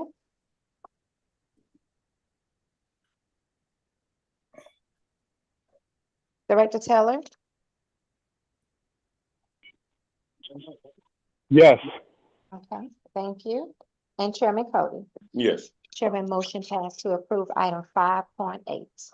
Thank Okay, And my question was kind of simple initially, but after the discussion with the insurance company, I'm just concerned. Now, it appears that we're being asked on the consent agenda to approve something that has been partially done already. And I got questions about that as well, because I don't understand how we got 6 amenities and they're already in Port Wentworth, when I've been asking to get bus stops on Abercorn South Side, especially where that lady with her 3 kids under the age of 5 is standing on that anthill trying to catch a bus with those babies in the rain and everything else. How did we find 6 bus stops to put in Port Wentworth? They were installed. But why weren't they put South Side? And I asked about the people at Presidential Plaza, where the people were Good staying. questions. That's not fair. That's not fair. That's not equitable. That's not right. Board, Out in Port Wentworth, Board of Directors, I clearly understand your concerns and can't go back in the past and correct that, but we can correct it in the future. well, these 10 cannot go to Port Wentworth. Well, we Because have, Abercorn is Well, our wait a minute. busiest street. but remember, we have a signed contractual agreement with Port Wentworth and for the installation of 10. Well, then they're gonna have to wait, But did they pay us because for we have Abercorn that we ride all the time. Those people pay Okay. taxes Yes, they and do. they are standing in Yes, they Antioch. do. Yes, they do. But We only need, and I will get clarification on the shelters that has been bought up in past. Ms. Dumas, is that in the minutes? the agreement. No, the shelters that the board has made priority. No, It should be, because that's the only reason they did that inventory, But- to but it- find the 151. Because I've been asking for But those it bus was- stops on Abercorn. but it was not prioritized. They did, Correct. whoever did it went and looked and said, oh no, it's much more than what you guys think. And then they brought it to us, but there was no priority. I talked about Chatham Plaza, you talked about Abercorn Street. None of that appears to be under consideration. That's not right. Well, the report, the report is still, and that was one thing that I've asked, that it be prioritized.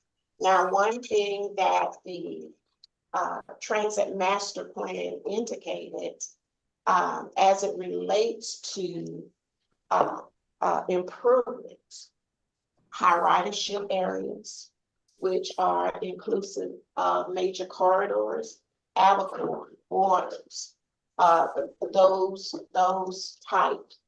But if the board has other areas, I really need to know so that we can incorporate that in the priority list. What we have planned for 25 is 50 stop improvements. Out of 151 for 25, Yes, yes, But- but it's part of the capital. But then we giving away 10 that we already have in stock that could have been paid. It's. Well, now remember Port Whitworth, they are paying. Well, that's what I'm You know saying. what, Well, though, well, why can't we have made some extreme accommodations for Port Wentworth, and the optics are ugly. Because you did Garcia in the governmental agreement. It's ugly. City isn't completed. Optics on what's going on. We gave Port Wentworth a whole bus. A whole bus when we could have had 3B extended. We gave them a whole bus to start here and drive there so they could be exclusively attended to. And now we've got bus stops on the south side that are in front of apartment complexes where women with children and with little buggies trying to push these babies with the rain coming on them and the ants running through them. It's not right. It's not right. I would like, I will share the preliminary report with the board. And I would like for the board to assess that list and point out which stops you all think are priority. Yes. And we will work that into the FY25 plan. And with that, and when I say FY25, even if we have to have outside help to get them installed, our goal will be to get them installed in FY20. Let me ask a question. In the intergovernmental agreement, where Port Wentworth agreed to pay for the bus stops, we could not have collected the money first after they paid for it and then purchase what they want for their stops. Because what my concern is also, and I hate to use this word, y'all, but I'm gonna use it, this appears to be disrespectful to the board, to say the least. Because now you ask us to approve something that what I heard was there were 6 stops already in place. In stock that we knew nothing about. Now, when we talk about being transparent and improving relationship, this is just one example of total disrespect for this board. And as a board member that was appointed by the Chatham County Commissioners to protect the interests of the citizens of Chatham County, I am not willing to vote yes on the bus stops. Okay. I don't know what. Let me say this. Let me say this. And I'm gonna say it again. I need you all to work with me as we clean up the things that we need to do. As we work to improve our communications overall. That agreement, that contract has been signed. But Ms. Cutter. Okay, go ahead. just let me. Go ahead. And the contract itself does not specify that the capital cost must be submitted, invoiced, and paid prior to service. It does not say that. So Port Wentworth has that flexibility, and their position is, obviously, they're not paying the capital piece until all of the stops that's a part of the agreement is in place. But that's not in writing either. No, it's in writing. You got a contract. But what happened is, before this particular CEO, preferential treatment was given to that particular IGA for whatever reason, while disregarding other people that we service. That's what happened. Preferential treatment was given. But when we talk about the language of when I'm talking about the language of the. Yes, the contracts have to be clear and specific. Right, but I'm talking, the existing one, does it specifically say that Port Wentworth stated that they would not pay the money until they had to stop? It doesn't address it at all. Okay, that's my point. That's what I'm. It doesn't address it. Right. It doesn't address it at all. I got you. So, and all I'm saying is, moving forward, we have to make sure the language is clear and specific and meet the goals of what the board desires to see as we expand our services. Learning lesson. So hopefully in the future, we will do a better job of negotiating. And we have to go from where we at. Mr. Chairman, Yes, sir. I would like to just make this statement. I agree with the fact that going forward, we Yes. cannot do anything. Like Yeah, you can't. we change. made in the past. Let's just move beyond that. Somehow we're going to compromise out that we can go ahead and do, keep our commitment for Fort Wentworth. Okay. And immediately get on. Well, anyway, immediately get on those things that we missed in the past. And try to straighten them out. Moving forward. And as a board member, I will state it again, that the disrespect for this board cannot exist. Because this particular board member will not agree to anything that does not adequately represent the wishes of this board. I'm not gonna do it. Well, I clearly understand that, but please don't hold me accountable. And I'm serious about that because I think we need to move forward. I agree. Yeah, I think we need to move forward. Absolutely. Because we have to continue to work and to function and to get things done and provide public transportation with excellence and quality. And I am one because I've talked about I live on the south side and I see folk at the bus stop with just a pole, no place to sit, overrunning track. I see all that going. I see on a major thoroughfare. So the attention is there, but what I would like is for you all to review the stops as the consultant listed within the report, and any that you designate as priority. And that's why the number 50 was budgeted in FY25, so that we can get some movement on these things. Who wants to ride? And I say this because this is what I believe. I don't want to ride a dirty bus, no, inside or out. I think our stops should be comfortable and welcoming, protecting the public from inclement weather. I think they should be well maintained. The receptacles need to be checked. I believe that our field supervisors, that our operators, what they see, they need to document, pass it on to maintenance amenities to make sure these conditions are addressed immediately. That's the way I feel about it, and we're going to move forward with. And anybody, whether it's a board member or staff member, if you see something that needs to be done, report it so that it can be taken care of immediately. Don't just ride by and see it, but bring it to my attention and we'll work it. You know, and I said something about the stops being wide enough for those baby buggies to be pulled in.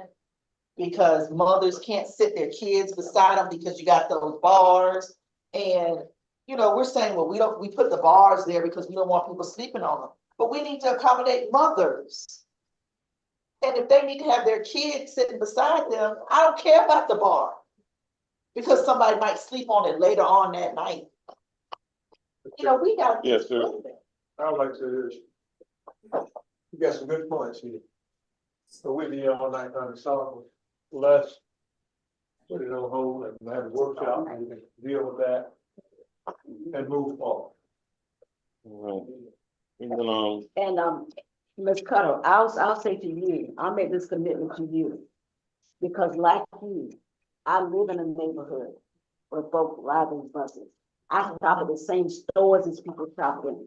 Yeah. And I'm telling you that if I see it, I'm gonna let you know. And I wanna know who you pass on to if they did what they're supposed to do. You know, they don't want us to get into the weeds, but my people, my constituents are suffering. Sure. We do have supervisors that go around. And you all will see it, you will, it's all about accountability. You all will see it. That's my commitment. 511. Yes, sir. I can, Orlando, how strongly y'all just said, you know, we have this contract with Fort Worth, it can't be stopped. I want y'all to have that same management staff, it's not the same. You have that same energy when y'all enter contracts with the union going forward. I want that same respect and energy when y'all enter outside contract with the union to feel the same way. This is the contract, and we go the same way. And I want the union, and I've said this and have believed this, prior to me even sitting in this seat. We have to work together because we are about what is best for employees. And I say that sincerely. That's right. And that's overall. So we need a motion. A motion on We need a 511. motion. Who? What is our next step on this one? Ms. Cutter's gonna give us a list of the 50 stops, and we're gonna go through them and drive over there if we have to, and make sure that we got stops for these women. And you know, as a part of the proposed budget, and I left that page blank, because I wanted the consultant's report, and the board and the staff to work to identify the stops by priority. Yeah. That's why I put that placeholder there, so that you all could see that this was priority for us. And we were going to work them by priority, priority 1, 2, 3, 4, down the line until everything. And then with that, we have to have a preventive maintenance plan to accommodate that as well. They have to be well made. And if we need to hire people in that facility maintenance department, we will make the commitment to you that we will do that. Because it's very important to us that the buses and the appearance that we give to the people that pay for us to provide these services, that they feel as though we care, that we give a darn about that kind of thing. The motion on the floor for continuance or? Continue. No, we don't want. Motion No, we need to do Yeah, this. it's a I'm not gonna do it. contract agreement. Yeah, you guys do whatever. So I make the motion to approve 5.11. Okay. Second. Gertrude, you gonna second? Gertrude? No, ma'am. Okay. Chairman, we have a motion and a second to approve item 511. I'll do a roll call vote. Director Odell? Yes. Director Stone? Yes. Director Lockett? Yes. Director Adams? Yes. Director Robinson? That Director Robinson is gonna abstain for the reason that I know we can't change the contract, but I think it was done in an unrespectful manner to this board, so I'm gonna refrain from voting on this item. Yes, ma'am, that is noted. Thank you. Director Leggett? On. Director Leggett? Yes. Okay, thank you. Director Taylor?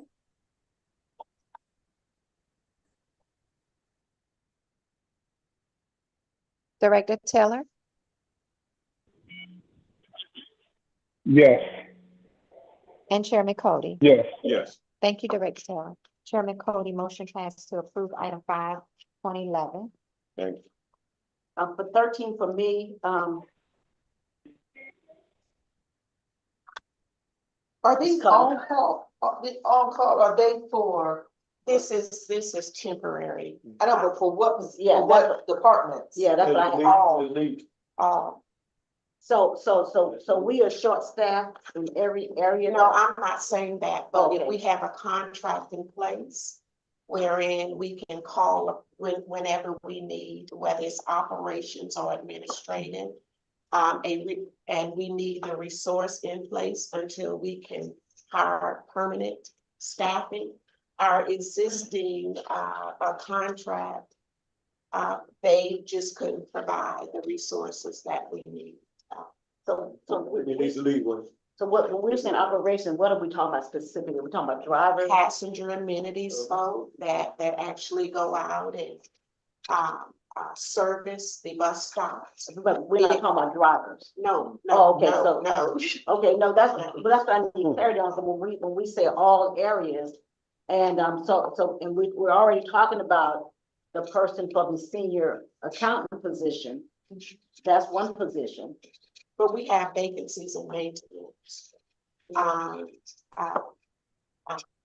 We have administrative vacancies in some positions.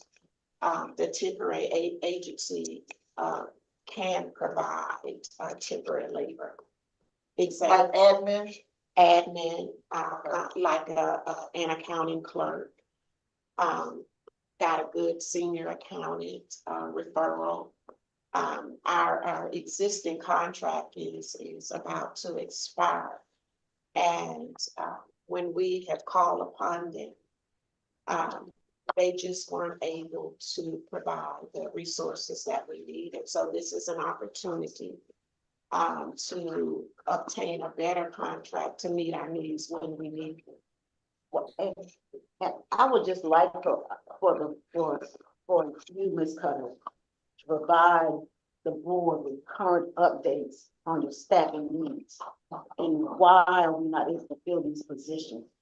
You know, because I just think that, you know, if they're critical areas to our functioning, these positions need to be filled. Do you all have your vacancies? I think Yeah. I think we got the. I've got, yeah. And you will see that we are filling positions. So will this we be are something we getting get regularly now? Yes, I can Yeah, definitely have that yeah, regularly. I mean, you know. Yes. We don't have a cutoff for it, is a deadline on hiring Yeah, temporary.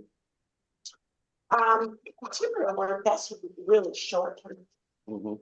Just to cover us, when we did with vacancies. I think it's very important that we have the staff to go out and do whatever it takes to maintain these stops. If there are vacancies and maintenance, we just can't sit and wait. And that's a labor type job. And we need to get people in here to do that type of work. Have we ever thought about finding a DBA and just subcontract? That's a a good part job, of it. yeah. That's a part of it, creating opportunities, and that's the way you do it. That's a big problem in the work. So, I'm sorry. So with 13, I think Chairman alluded to, when we talk about on-call, and if we talk about the CEO's level of approval, would that require you to come back to us if something happens where the money? Anything over 10,000 is coming back. So these on-call positions. Anything over 10,000 is coming back. And what if I project that the need would be more than 10,000, I would bring in an action item forward to get you all to approve that prior to even reaching out to the temp agency. That's what. Let's just work to fill these positions if they're critical. Oh, and I think the vacancy sheet will show significant improvement in that. All right, I make a motion that we accept action item 13 So that'll be second. I'll second that. Okay. Mr. Chairman, I'll do a roll call vote. Yes, ma'am. Okay, Director Odell, Yes. Director Stone, Yes. Director Lockett, Yes. Director Adams, Yes. Director Robinson, Yes. Director Leggett. Director Leggett. Not present for the vote. Director Taylor,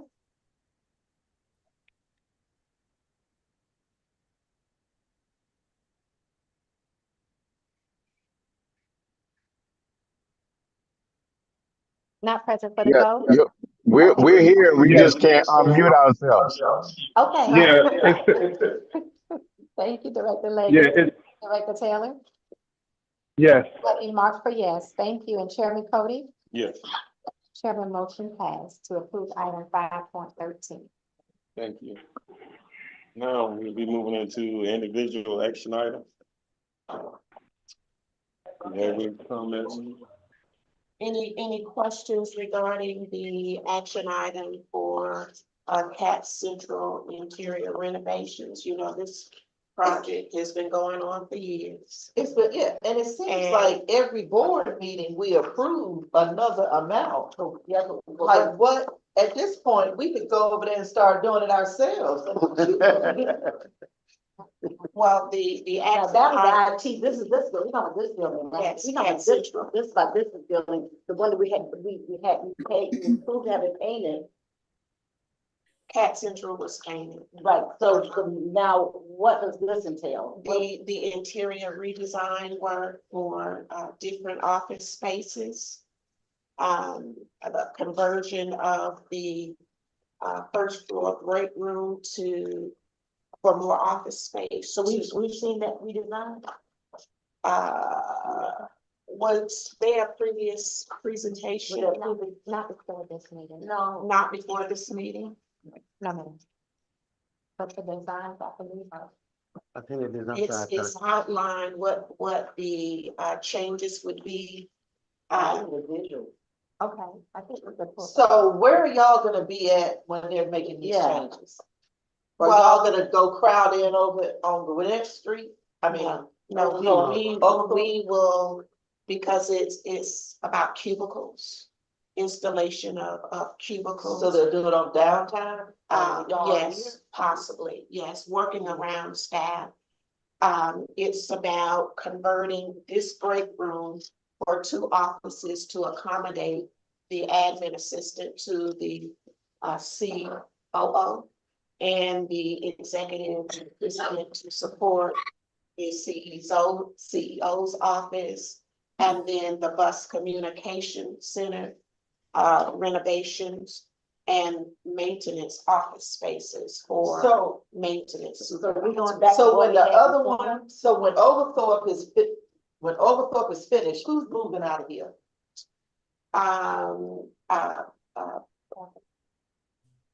Board administration. Who else is going to ITC? Maybe Dr. Manny. Thank you. No, you know,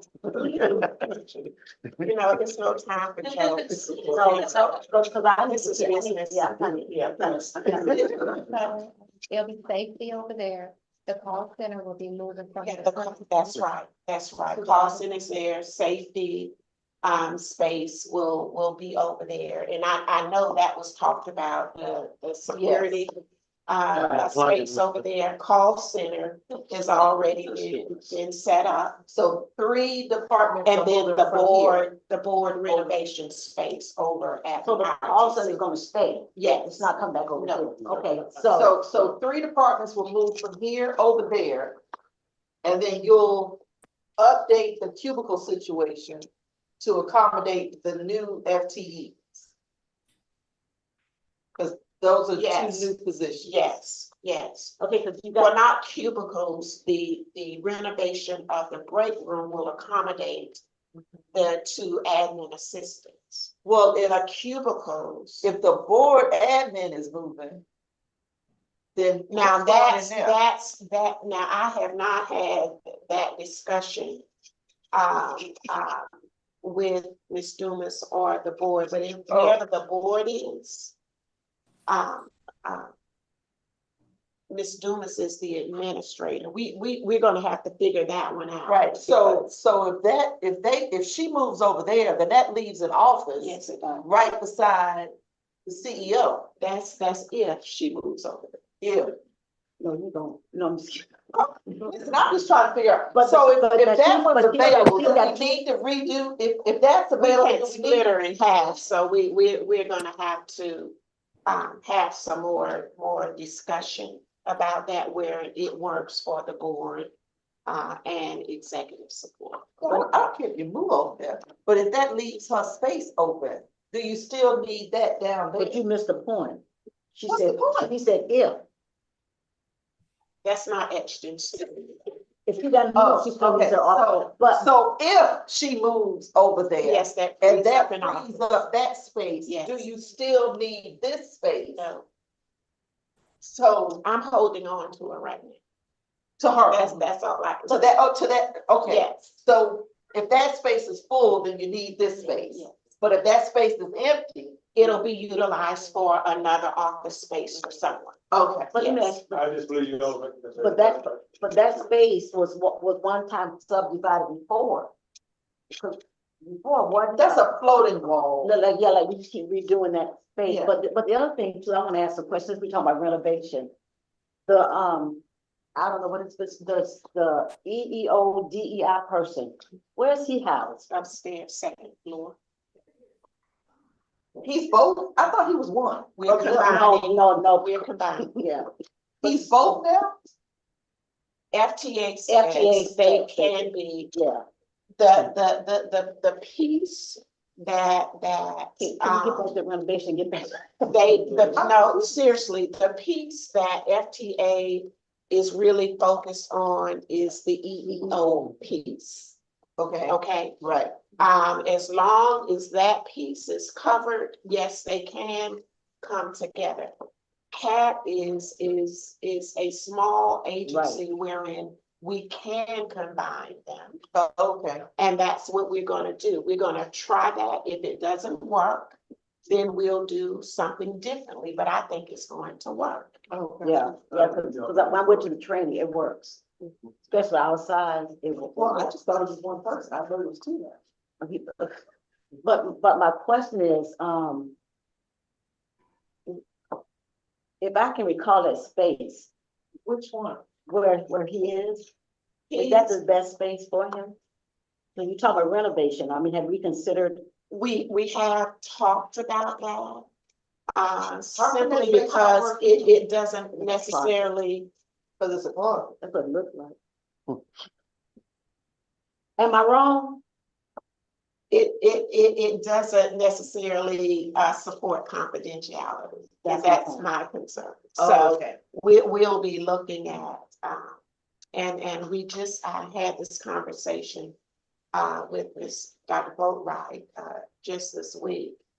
And asked that when there are discussions with employees, that they be moved either to the held in the CAT library or another private space. But does that person report, does Mr. Dr. report to you? Yes.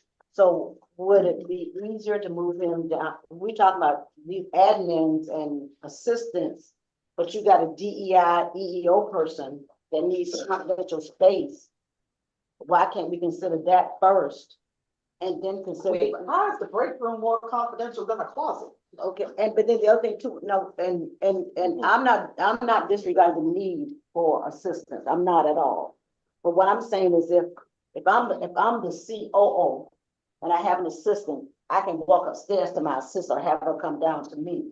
Versus having him where he doesn't have space for privacy. I'm just saying, let's think about what we're doing while we're doing it. So that the thing that you need the most to make sure we're doing things right, that we have those spaces considered first. That's just my recommendation. Wow. We have any more on the individual action item? And that cost, but that cost would cover Yes, And that's $308,000. that's Cuba. what the quote is. Yes, Now, and was that done through an, yes. And procurement process? So this was the best, the lowest? Put this, This was a competitive bid, yes. But this one the lowest? We're putting it out. We're putting. Oh, we putting it out, we haven't. No, this is It says Robert S. Yeah, this is an actual award. I'm sorry. It's an award, yeah. That's right. To Paul and Cal. So when was it awarded? And I was just asking was that the lowest bidder or that was the? I'm looking for this, see if the, awarded, doesn't matter at this point. the No, we evaluation. have voted on it, yes. And voted on it, yeah. We have This voted is an on it. award. As much as we renovate, we could recruit our own construction company and bring them in house. Only one proposal was received. Yeah. But we put it out there, but nobody else. Yes. Nobody else put it. Yes. Only one vendor. So how do One you, responsive bidder. and they win? Yeah. How long do we have it out there? 6 weeks. I can't answer that, Dr. Robinson, but I can find out and send an email. I just don't, I don't want us to be doing things in a knee jerk way, you know, we just put it out there for a week and then you got one bidder, what do you expect? No, they leave it out longer than a week. It's longer than. That's what I'm asking. I'm not sure. I know, About I 2 don't months. know why I thought it was 6 weeks, but I think the minimum they do is like 6 weeks. Yeah, but Cause I've asked that question. No, let's be, Yeah, I let's don't be honest, wanna, yeah. I don't We'll wanna ask. throw out something, let's find out. And we will get an email out to the board as to what the time frame was. So it says maintenance of the tree, lobby for everything. Mhm. Yeah, and again, I'll vote yes, but I wanna make sure that these critical positions are protected. Sure.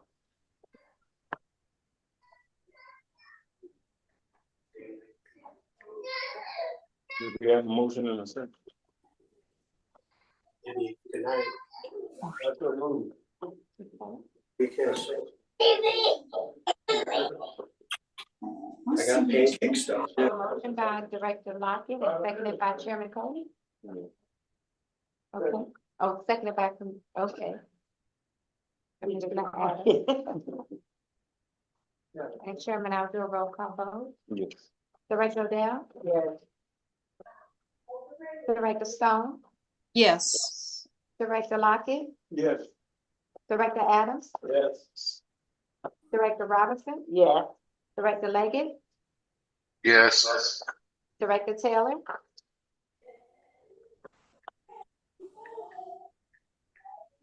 Director Taylor, not present for the vote, and Chairman Cody. Yes. Chairman, motion passed to approve item 6-1. All right, next we'll be moving into our executive director's Oh, report. no, you got 5 more things, you got 4 more. No. You got. That was the number. Be Friday. I got issues with these cameras for microphone. Well, I do too, cause I was wondering They are about, grant funded. that's the 3 vehicles that came in from my. okay, but now, we suspended the micro transit service. But we're still working on equipping the buses because we're hoping to put it back in service. No, the buses belong to Cal. And we will utilize them.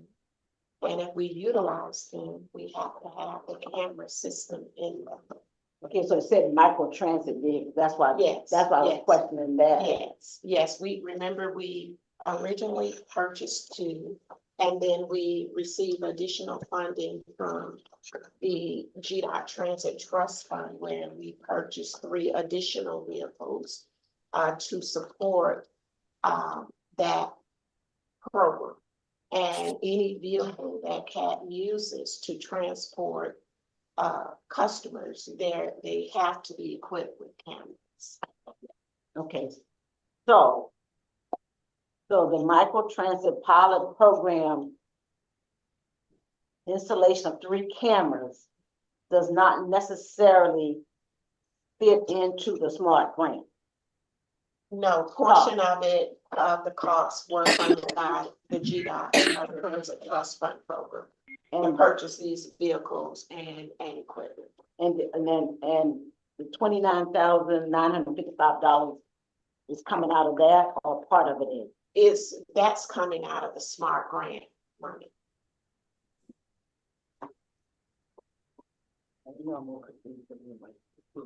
Now, remember, we have two pots that funded the capital.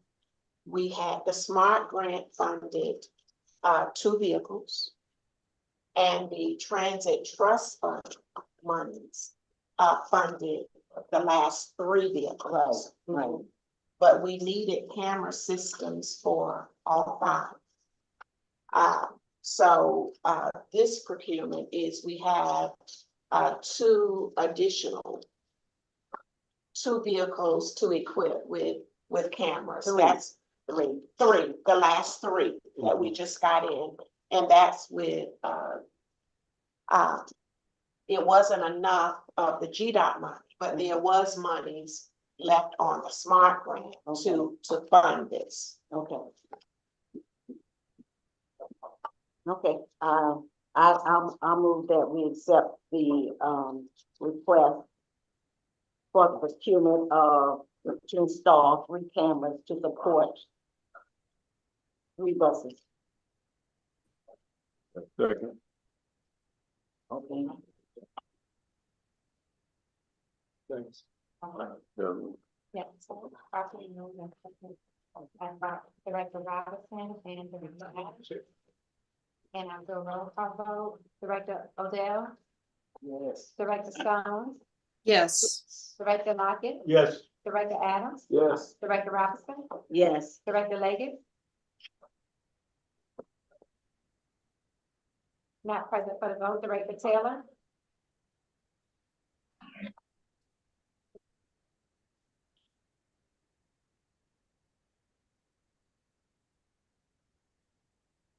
Director Taylor,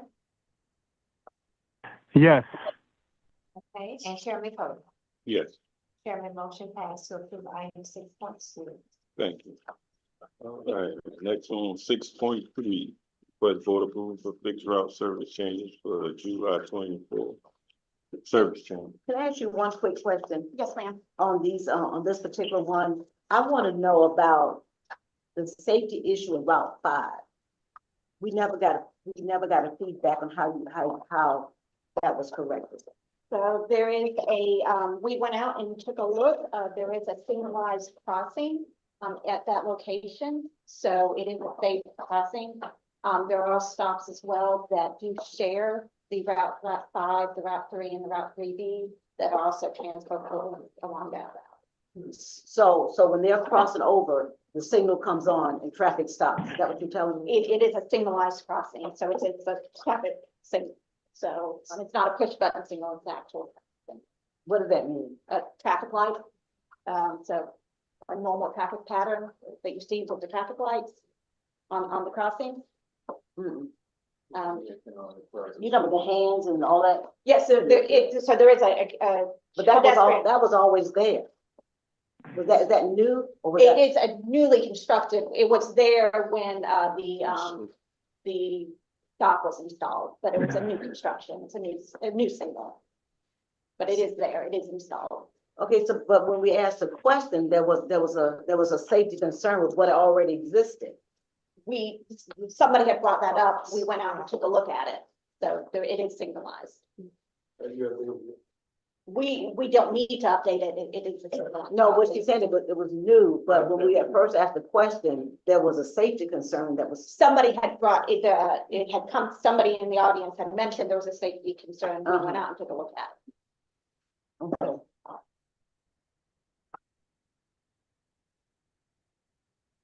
Any other, so this is for the July service change. I do have a presentation. As you recall, in April, I presented the service changes. Based on your feedback, we continue to meet with customers and operations to review the changes.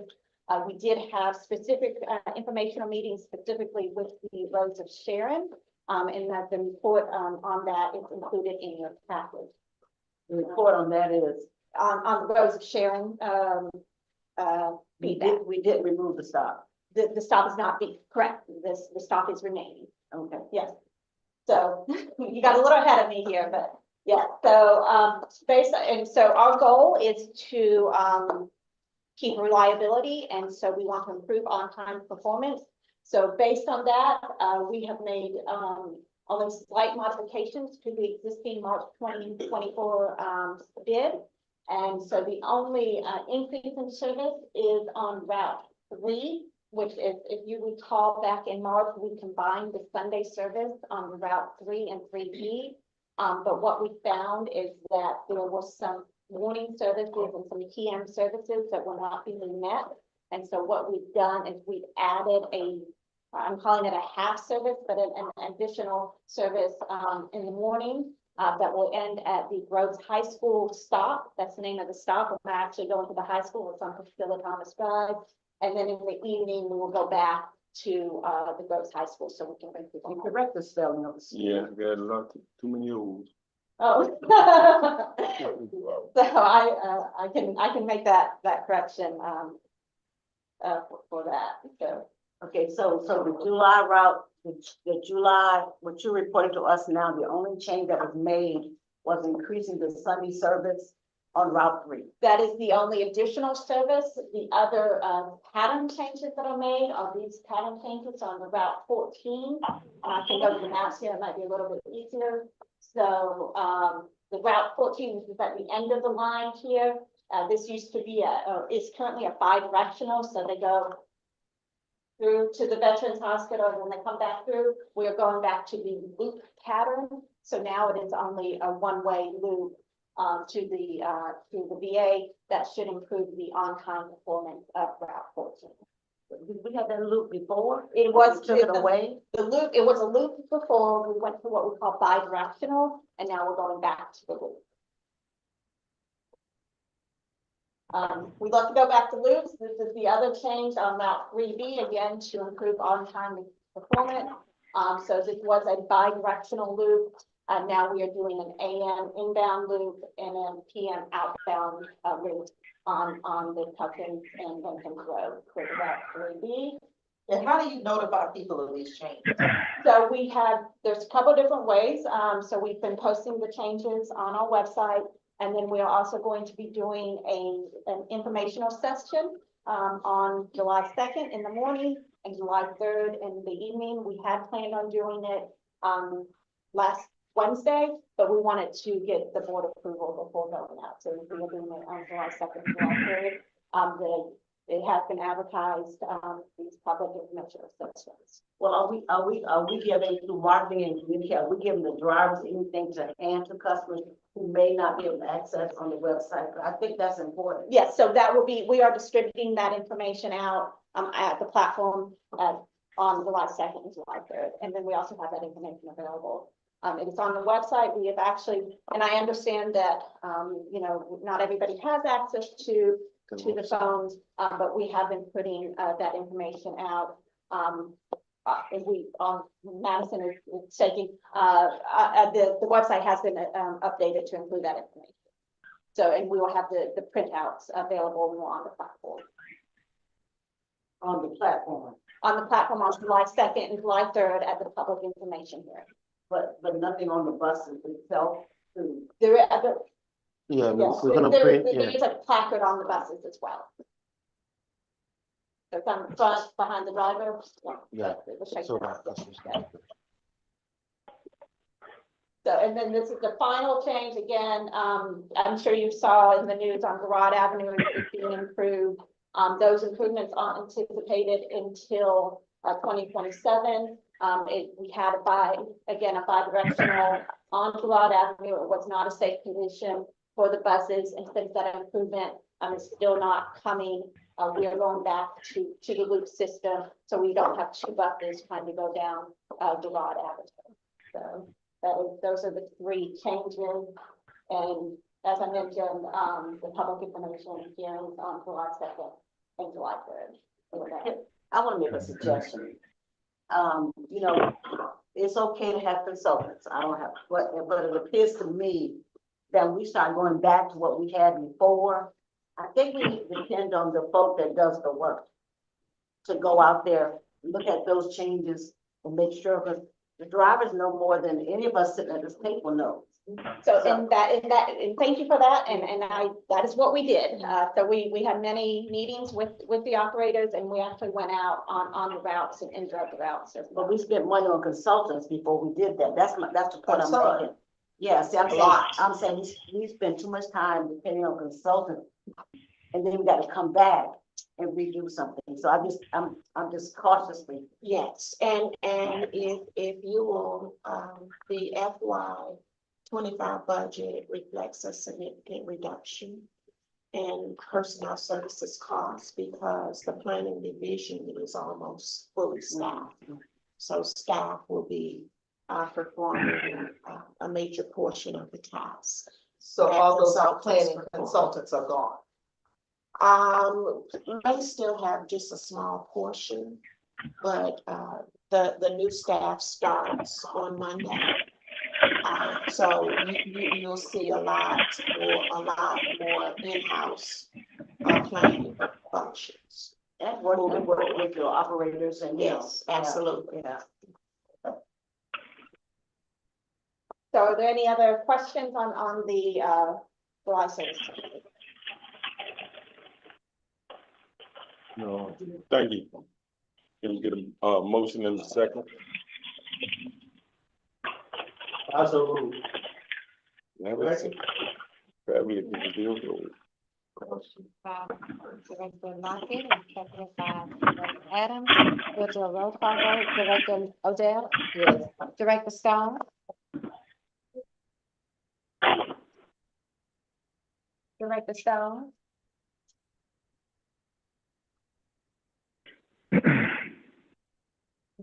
I pose the vote. Director Lockett? yes. Director Adams? Director Robinson? Yes. Director Ledridge?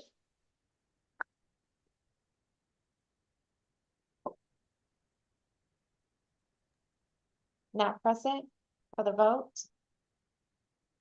Director Taylor?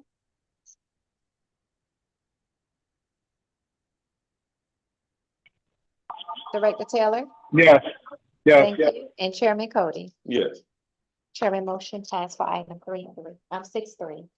thank you.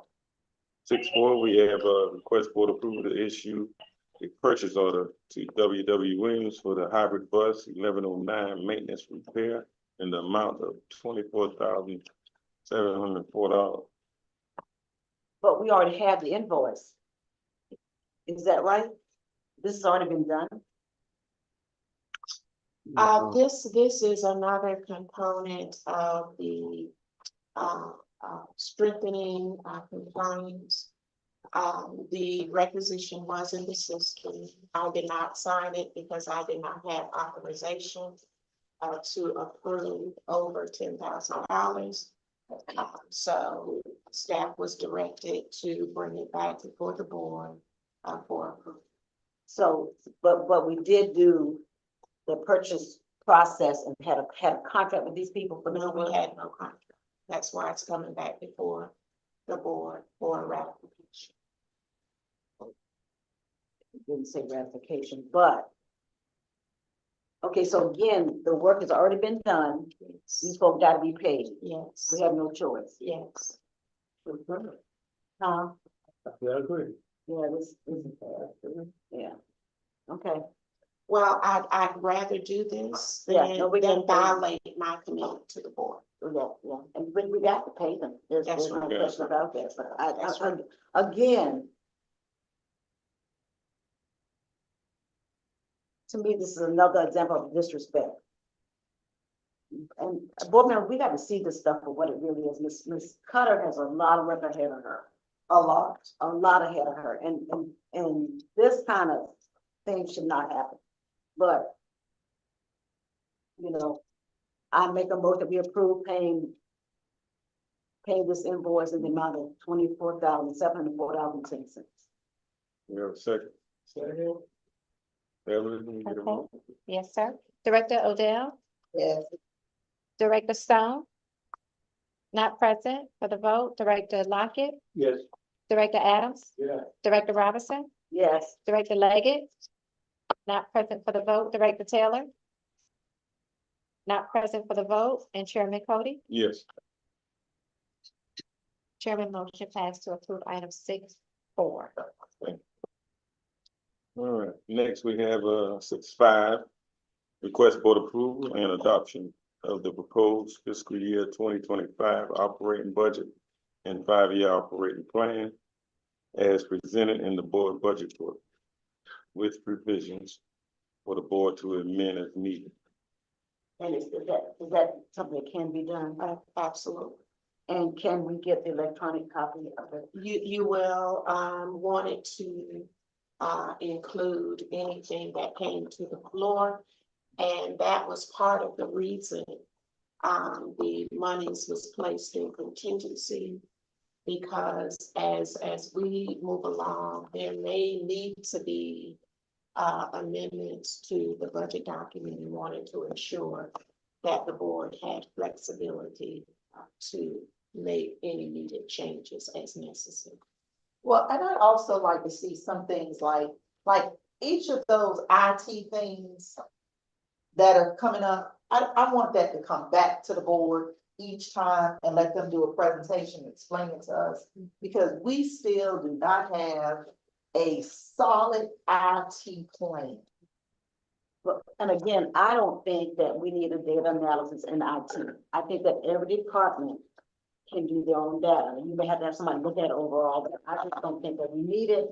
But it's in the budget, but I just don't think we need a data analysis. I don't. Well, my commitment is to not fill any new positions until the true need is justified. And that means, examining our processes within and the essential functions of managers, directors, and supervisors. Because I agree that, managers, their data, should drive, their operations. And I think that they should be responsible for understanding the story presented by the data before we begin to add positions to avoid duplications.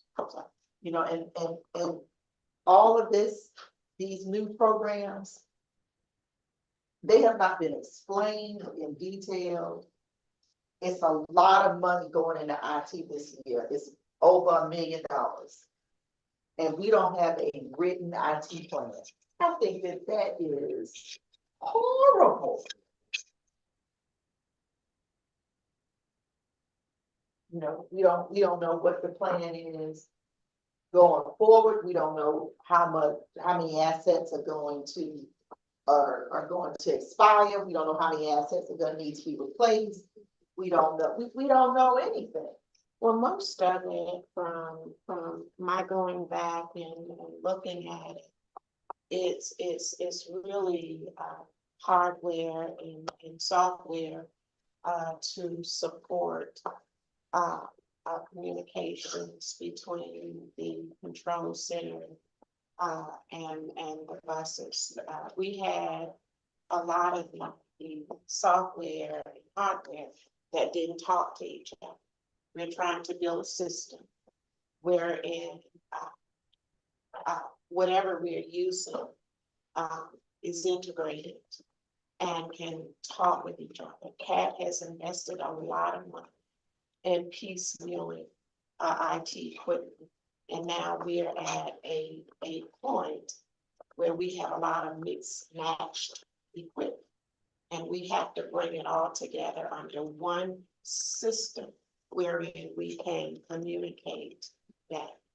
Then I feel and a lot of it was removed from the budget because it wasn't fully documented. Right. What's there is really needed.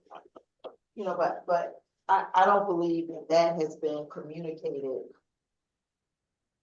It's not, I don't think it's been communicated thoroughly. And, we don't even know what our contingency plan is in case we get hacked. What do we do if we get ransomware? What do we do? I mean, like, we don't know. Yes, and we will, I think there's really a need to bring that back in workshop when we talk just about that, explaining what we're doing for redundancy and upgrades to ensure compatibility of the hardware and software that we are using. Yeah. Because you do need to understand. So I think we just need to dedicate some time to walk you all through that so that you're comfortable in understanding what's going on. Okay. And you know, and when there's a request for new positions, I think it's also important for us to know what the person who's requesting it, what their job description is, what their qualifications are. Yeah. You know, and why do you need all this extra help? Yeah, because they just ask for position. No, they really don't ask them. They just stick them in the budget. No. Even that one don't know. No, seriously. And any staff can tell you, when it comes to money, you can't come half stepping.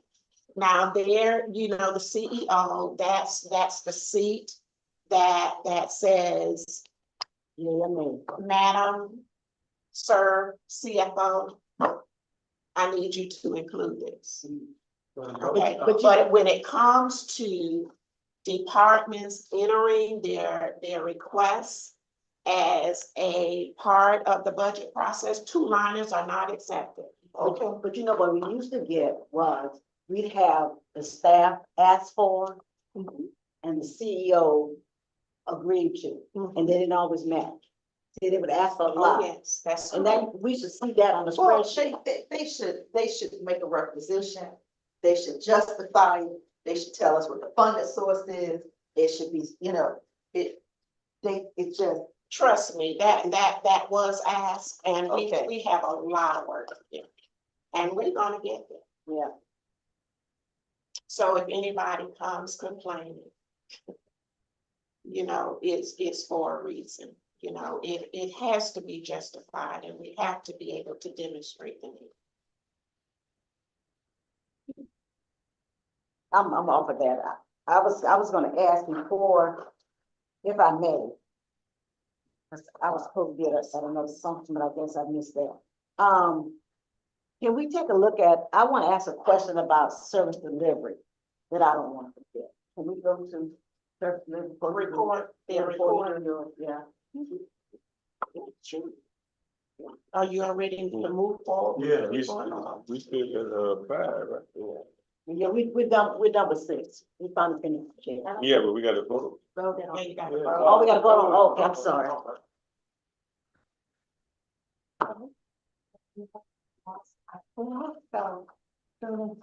But I thought we voted, we didn't vote on 5? No, not yet. Oh, Are we still going to take a motion at that point?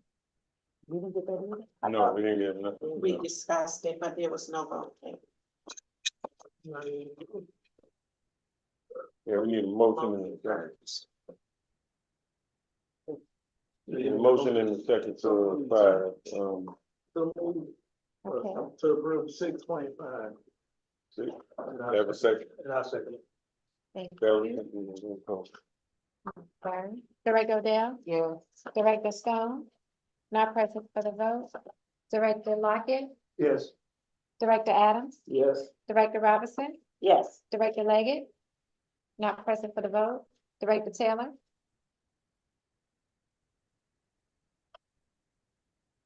Director Taylor? Yes. Okay, thank you. Chairman Cody? Yes, Chairman, motion passed to approve item 6.5. thank you. We didn't understand what I was saying. Now we'll be moving into our executive director report. I turn the floor over to our interim CEO, Ms. Cutt. Okay. In respect of time, I wanted to propose to the board that they take an opportunity to review the staff reports and then to submit any questions as to its contents. and we will respond back, timely with your questions in lieu of going through all of the presentations. Oh, that is an excellent executive decision. But I do have a question for service delivery. Okay, we'll get that. I just want to briefly share from the executive director's desk. We have written communications from the FTA that our financial management oversight full scope system review that has been closed. We are compliant, and the monies that was returned from a grant has now been put back towards the grant to fund electric bus infrastructure. Okay. Also wanted to notify the board that I have communicated with Harris, Rand, and Lux to begin the search for a new chief administrative officer. So that will be moving forward. You got all the space for that person? Well, we don't have to pick that recruitment. That's okay. We'll work on all this. Service delivery. Yeah, well, Question. and maybe it's not just specific to service delivery as much as it is for, especially for me, I like glossary of terms. For example, now when we say, because I keep hearing these conflicting numbers, when we say paratrans is fully staffed, and then I hear that we're not. So to me, fully staffed and fully operational is two different things. True. See, because you can have all the drivers you need, but if you got somebody that's out sick, or you're not fully operational. So in the future, we will provide a listing of workers' comp, number of drivers out on workers' comp, FMLA, and available for service delivery. Yeah, because that work. Yeah, because we keep asking questions and we keep getting yes, but we're not fully functional. Yes. And I think that's part of the reason why we're getting these calls. And I also like to understand about scheduled and unscheduled.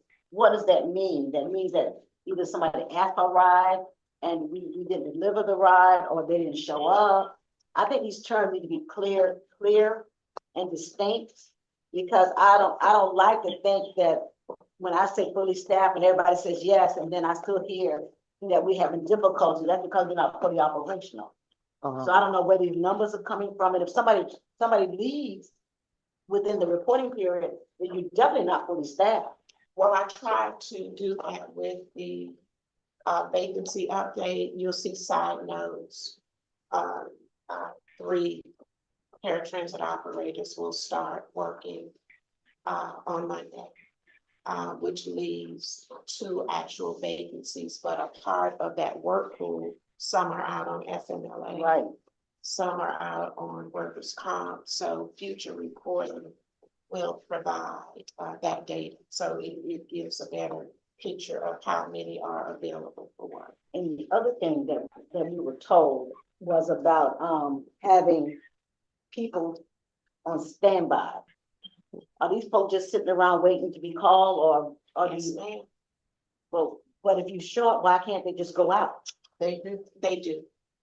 So if you got somebody on leave or workers' comp, then those folks, the 4 people, they're actually running the route every day, all day. So, And sometimes they are not using and getting a better handle on that. You know, I've asked the same questions, because if I see a operator, you know, in the building, but we're getting paratransit complaints about someone wasn't picked up, you know, we need to know why and understand the circumstances. So what we will be doing as we report, you know, I'm seeing the service alerts about call outs and all of that. We're going to be the department director via Dr. Manny. I'm going to ask him to assess that on a weekly basis so that we understand who's calling you, the frequency, why passengers weren't picked out, what their reasonings were, so that we can come back and provide a monthly recap to the board where it's just clearly defined and you understand what some of the hiccups were and what we're doing to correct our service delivery. And one other question, can you tell me what the chain of command is? For operations? Yes. You have, of course, Dr. Manning, who is the chief. He oversees the assistant COO of Paratraining Center. When did they become assistant CEO? Okay, I'm sorry. I never heard that That's the term. current title as of through June 30th. Okay. You have an assistant COO of Fixed Route. You have an assistant COO of Asset Management and Maintenance. You have an assistant COO of Marine. Please, y'all, please show me some mercy. Yeah, you got the mercy. This and in FY 25, those titles are changing. Okay. Oh, Okay, I got you. It's changing and it's all reflected in the FY 25 budget document. So you got the assistant, you got the chief, the assistant, and then who's under the manager? You have a transportation manager who supervises 5 field supervisors, and then you have 4 dispatchers who report to the assistant COO of Fixed Route Operations. So are your field supervisors, are they CDL trained or? Yes. But they're staff? They have a CDL license because they may have to drive a bus. Does that happen often? Does that happen Yes, often? it does. So when I came in, all supervisors had no CDL. We put them in the program, the CDL program. They're all passing that CDL. In the event that we need drivers, they take a bus out. That happens quite often. So have we now required that every supervisor have a CDL? Yes, it's part of the requirement even before I got here. It's just that they didn't have it. And then everybody that trained, that's a trainer, they have CDLs. Yes. Yeah. Okay. But I saw, was it assistant trainer or part-time trainer on the list of positions? Yes, to support operations training. One thing. Where's that person come from? Which one is operations training? That's the one that teaches everybody how to drive a bus. Yes, and other types of training, and Ms. Swinton mentioned the need for more training for operators. More training is needed overall. And we are bringing on these positions to ensure that more training and staff development occurs. That's a part of the 25 budget, and that's the purpose. Now, it used to be the person that was overtraining. If somebody was out, that person went on the bus. So does this person go on the bus? Absolutely, absolutely. Yes. Okay. Absolutely. We talk about, who are we talking about now? The position is vacant now. It's the person that was overtraining. CDL training. Yeah, the drive the big bus. drive, yes. The manager starts July 15th. We hire a new manager. She starts July 15th. That's the manager, but you currently But you have got a trainer now. Yeah. There's a trainer. Yeah, we took And 2 that drivers. drives the bus. Yeah, we took 2 drivers from the bus that are helping out for the CDA training. Wow. Yeah. Well, why'd you take 2 drivers? Because the position was vacant, and we need to hire people to come in so we can have. It's the question, do we have a trainer on staff? Yes, we have a training coordinator. And You does that are person, exactly right. is she, he, they, a CDL? That's a personnel issue that's being dealt with. How long have I they done been asked something I would. It's being dealt with. It's all about accountability. Okay. So yes, the trainer's a trainer. Okay, that's what I want to be clear on, because I think when we talk about being understaffed, especially with drivers. I just want to know how we're effectively managing that. If we don't want folks just sitting around, if they got what it takes to drive the bus. That's why you have these, division heads. And Dr. Manny is really giving attention to, these assistant COOs and, what is supposed to be occurring. And I can, So are assistant COOs technically managers? Or supervisors or what? They're managers. Oh, they're managers, okay. Managers.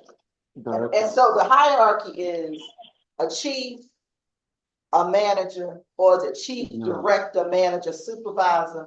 How does that? In FY 25, we will know for operations, we will no longer have, per the request of the COO, we will no longer have the position title of assistant COO. They will be They're all directors. directors. I think that's great.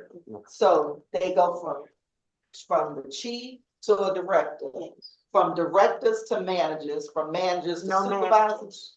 Yes, No, one Just one manager. manager, yeah. Yes, One one manager. manager. I can send them And the then organization. under managers are supervisors or leads, so they call it Supervisors. the supervisor. Under the, all operations supervisors report to the transportation manager, is that correct? Okay. In the dispatchers, and there need to be some clarification of roles. Will be reporting to the director of fixed route. And dispatchers are subordinates to supervisors. No, they're all the same one. They all on the same. At level. one time, that's another issue. At one time, they were all called supervisors, Oh, okay. whether they were in the control center or out in the field. And that's a part of what we're going to be looking at, because the responsibilities are different. Responsibilities are The different. responsibilities are If you're a different. supervisor, that's a little different. And we're gonna do an assessment of positions to make sure they're on the proper pay scale in line with the essential functions And that they responsibilities. perform. And that's That's correct. gonna be my next That's question. correct. When you start changing titles, then what happens with salary? All of that is our HR manager starts on the 8th. And one of the first assignments is to examine job descriptions. This is the 8th or the 18th? The 8th, July 8th. Because really, there is no such thing as assistant COO. And That's they- not a real. Well, that was, and when you bring in, when our new managers, they have their philosophies of what they think this structure should look like. And I would advise that when it's time for you all to consider whomever, you ask those type questions. What do you anticipate the structure of the organization? What do you think that should be, so that it meshes with your expectations? I just don't want to add fuel to the fire, and anybody you don't have to respond. But what I'm really concerned about is what I just heard. If you pull a driver to do training, what happens to that route? Is that route covered? That makes you short of a driver. I need a driver where you're already short of a driver. You're already short of drivers. But you pull a driver to do training when you should have had somebody employed for the training. But we've got to consider our customer. If our customer's not being picked up because we're pulling drivers off a route, I don't think that's fair. Well, it is not fair, Dr. Okay, Roberts. so in the future, moving forward, there's a lot that we will be addressing. And one thing that I really realize is that the interim seat that I see, I have to pay close attention. to what's going on, and it's not what somebody says, it's what the data says. In terms of how many are out there, what's down, and you can't look at it and think you can remember all of that daily because it's so much. You have to have a system of reporting to actually know what the story is and to help you to identify strategies to correct the issues. Should the schedulers be helping the COO? Absolutely. Okay.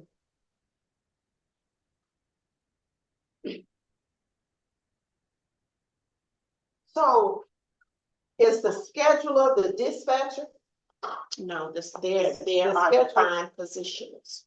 Okay, so we got Paratransit has two schedulers. There's one scheduler in planning that supports operations. So we've got a scheduler in fixed route too, though, right? That's dispatches. May I explain Those are to, dispatch.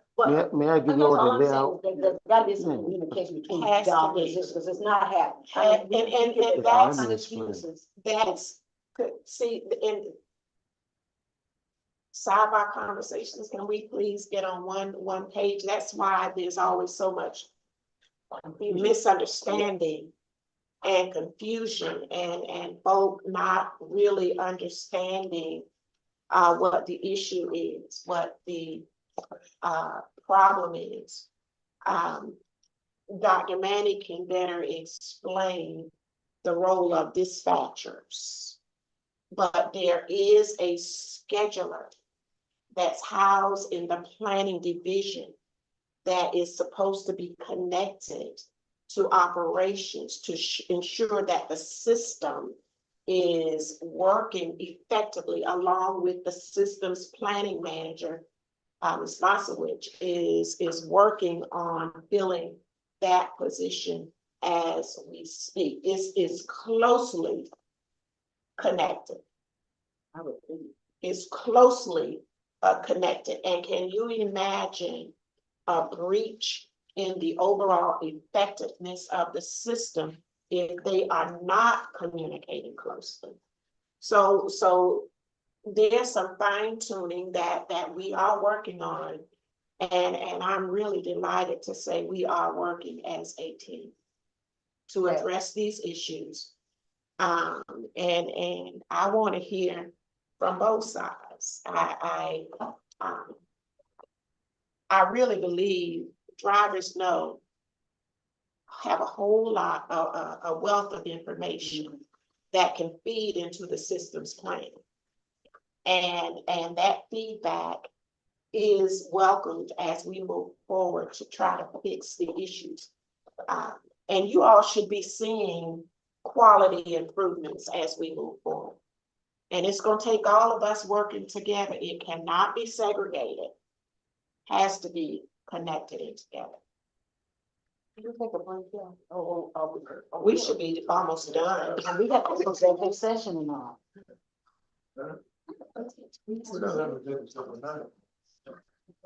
Bunch of us. And they should be relative. Want to take 10 minutes?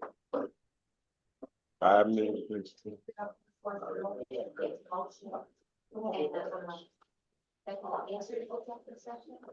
Yeah, before break. Yeah. Yeah, ran out now. No, it's still. Oh, let's go. Oh, We're gonna go ahead and take a motion in a second to go into. I vote yes. Ms. Jill, make a motion. I make a motion. Okay. Second. Second. And then we'll do a vote. Director Odell? Yes. Director Stone? Not present for the vote. Director Lockett? Yeah. Director Adams? Yes. Director Robinson? Yes. Director Leggett? Not present for the vote. Director Taylor? And Chairman Cody? Yes. Chairman, motion passed to enter into executive session. I'll start the breakout room. Oh. Director Taylor said yes we're gonna enter into executive session. Okay. Okay, thank you. Can you hear Ms. Douglas? Yes, sir, I can. Okay. For some reason, the system is automatically muting everyone. Yes, And we yes, can't unmute it because it's saying that you have the control. okay, yes, sir. We're gonna talk about that a little bit, in the next section as well. Correct. Taylor. Okay, monitor your phone, Director Taylor. We're gonna go ahead and start the breakout room. Excuse me? Monitor your phone. It's gonna give you a signal. We're getting ready to start the breakout room. Okay. Okay.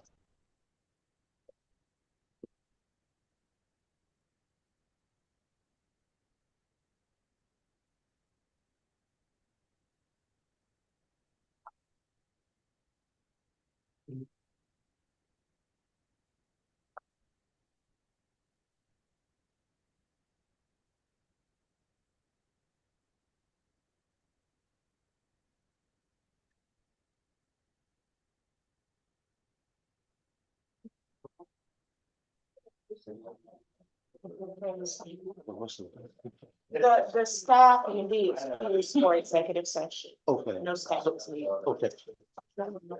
Oh, no stuff to read. Any questions so far regarding the session? And then you want to respond. We have to stay over there.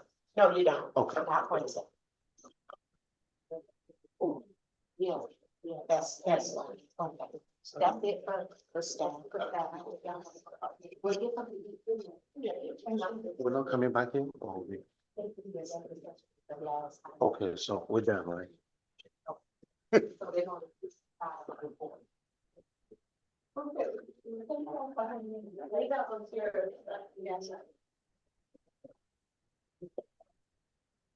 That's about me.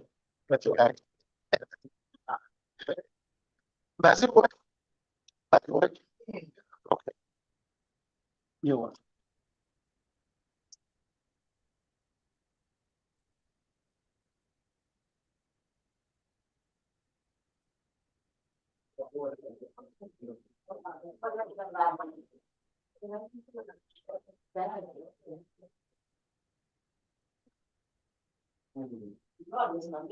I had graduation in one. Oh, yeah. Glad to hear that.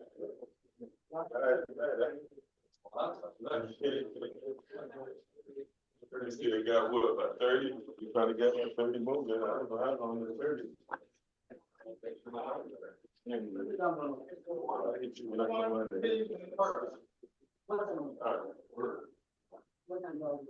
Australian Shepherd. At night though. What do you call them?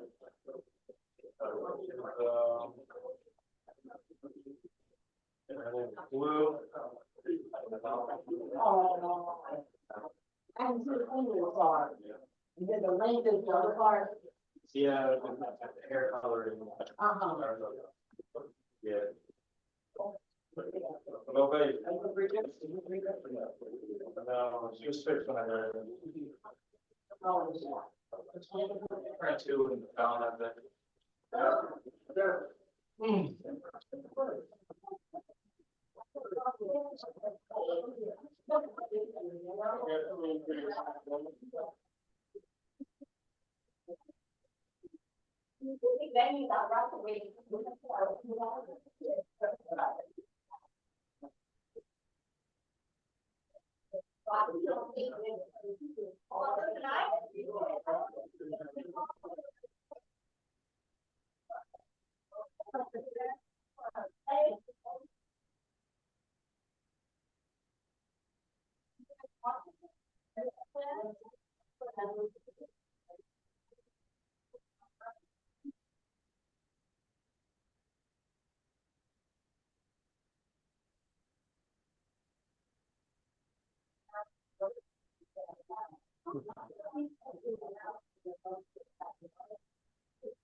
Hey, Dave, are you still here? Okay, yeah, good. Louis?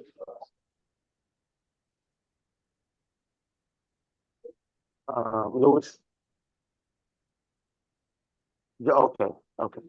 Let me go look for him. Okay, thank you, sir. Bye.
Hello, how are you?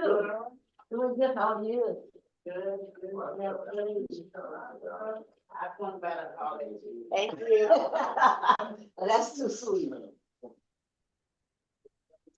You know, what do they have, Chris? Well, they got pot roast rice, macaroni and cheese. I got chicken, banana pudding, and green peas. That pot roast last, that we had at the, workshop was good. Was it? Did your husband enjoy it? I didn't even ask him. It was good. It was so tender. Cause I enjoyed it. and he eats such small quantities until you ain't eating nothing else. Listen, I'm supposed to be at the parent university graduation and they were serving food. And I chair that board. You chair. I know. I know.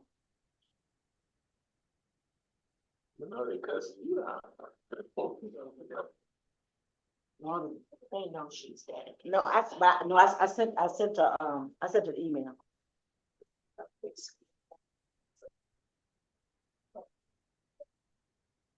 Banana pudding's pretty good though.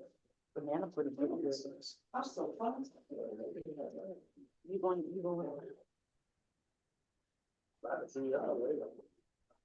Where you going? Leave, y'all. He done, the important part is over. Yeah. But you did make a good suggestion, but we do need to read those reports. To see what they're saying. Mm-hmm. I know that's right. Where you going now? I gotta spend some money now. Your wife in town? Yeah. Uh-oh, bye. And we had commission here this morning. You in trouble? Yeah. You going over to Earlene Davis's thing? Yeah. You know she retired? No, from the housing authority? Yeah. I didn't know that. Effective when? today. Monthly bus pass. And on the monthly bus pass, if you don't use it every day, you lose the day, right? So the only reason I'm asking is there some way for us to program those?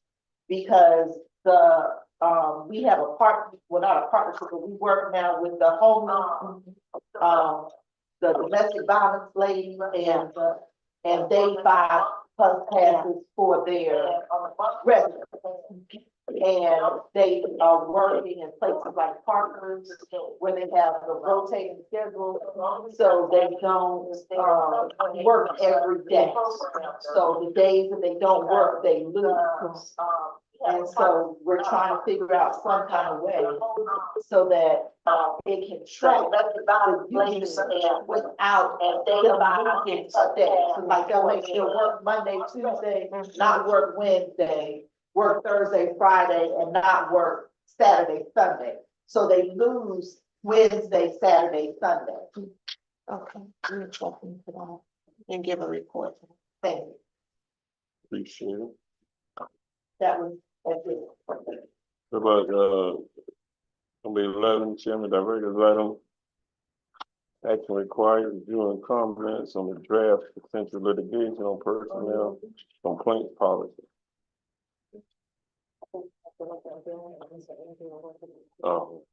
Yeah, well, Andrew sent it to me, yesterday, and we'll have it ready for the next board meeting and it's final, the policy for complaint. I'm gonna send it to, Ms. Cutter to see if she has any comments. What about The policy where we, ask for the board to be notified about certain complaints that were, like the ones we got, risk, the ones we got, like the ones that could lead to litigation, not ones that are managed under, these are not any complaints managed under the CBA.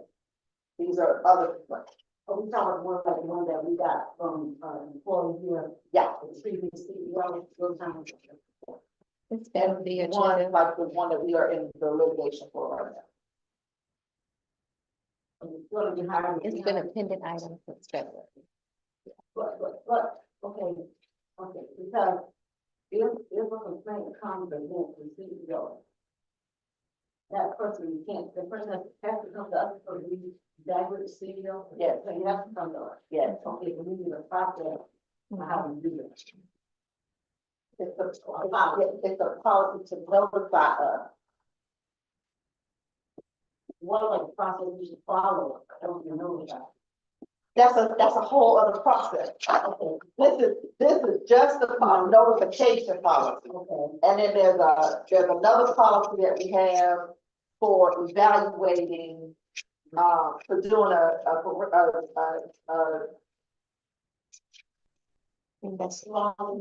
yeah. To, you digest how you did it so that you can, an autopsy. So that's coming next month. Yeah. Okay, and we should look at the ones we don't. And then we need to we gotta set up our committee. After today, we gotta set up a committee for the policy revision. Cause we got the policies now in the book, we're going through it one by one. But we also got some. No. We still process for the person to look for the next bill, right? We got another committee. That's another committee. That's yeah. you all. That's us. Yeah, that's what should happen. Yeah. So we got our next, regular board meeting of the Board of Directors, July 23rd, 2024. This time I'd like to adjourn this meeting. At 8:56. Congratulations. Are we Just set a record. While you thinking though, let's think about whether or not we want to move our board meeting to 4 instead of 11 o'clock in the morning. Why, on Tuesdays? Yeah. But that means we staff that. I mean, we're staying 3 hours, we keep the staff here. Let's leave it like. No, we're gonna manage this agenda better. This is just too much on one agenda. Yeah, we're pretty lengthy. The problem is, we have, my only issue is if we should consider sometimes moving the board meeting, because at 11 o'clock in the morning, It's hard. it's hard, especially with us working and trying to get in here. You know, it's a lot easier to stay here in the evening and work stuff through sometimes than it is to be here at 11 o'clock in the morning. Are we disconnected? The other thing too, I didn't want the public to attend. Most of them are working around 11.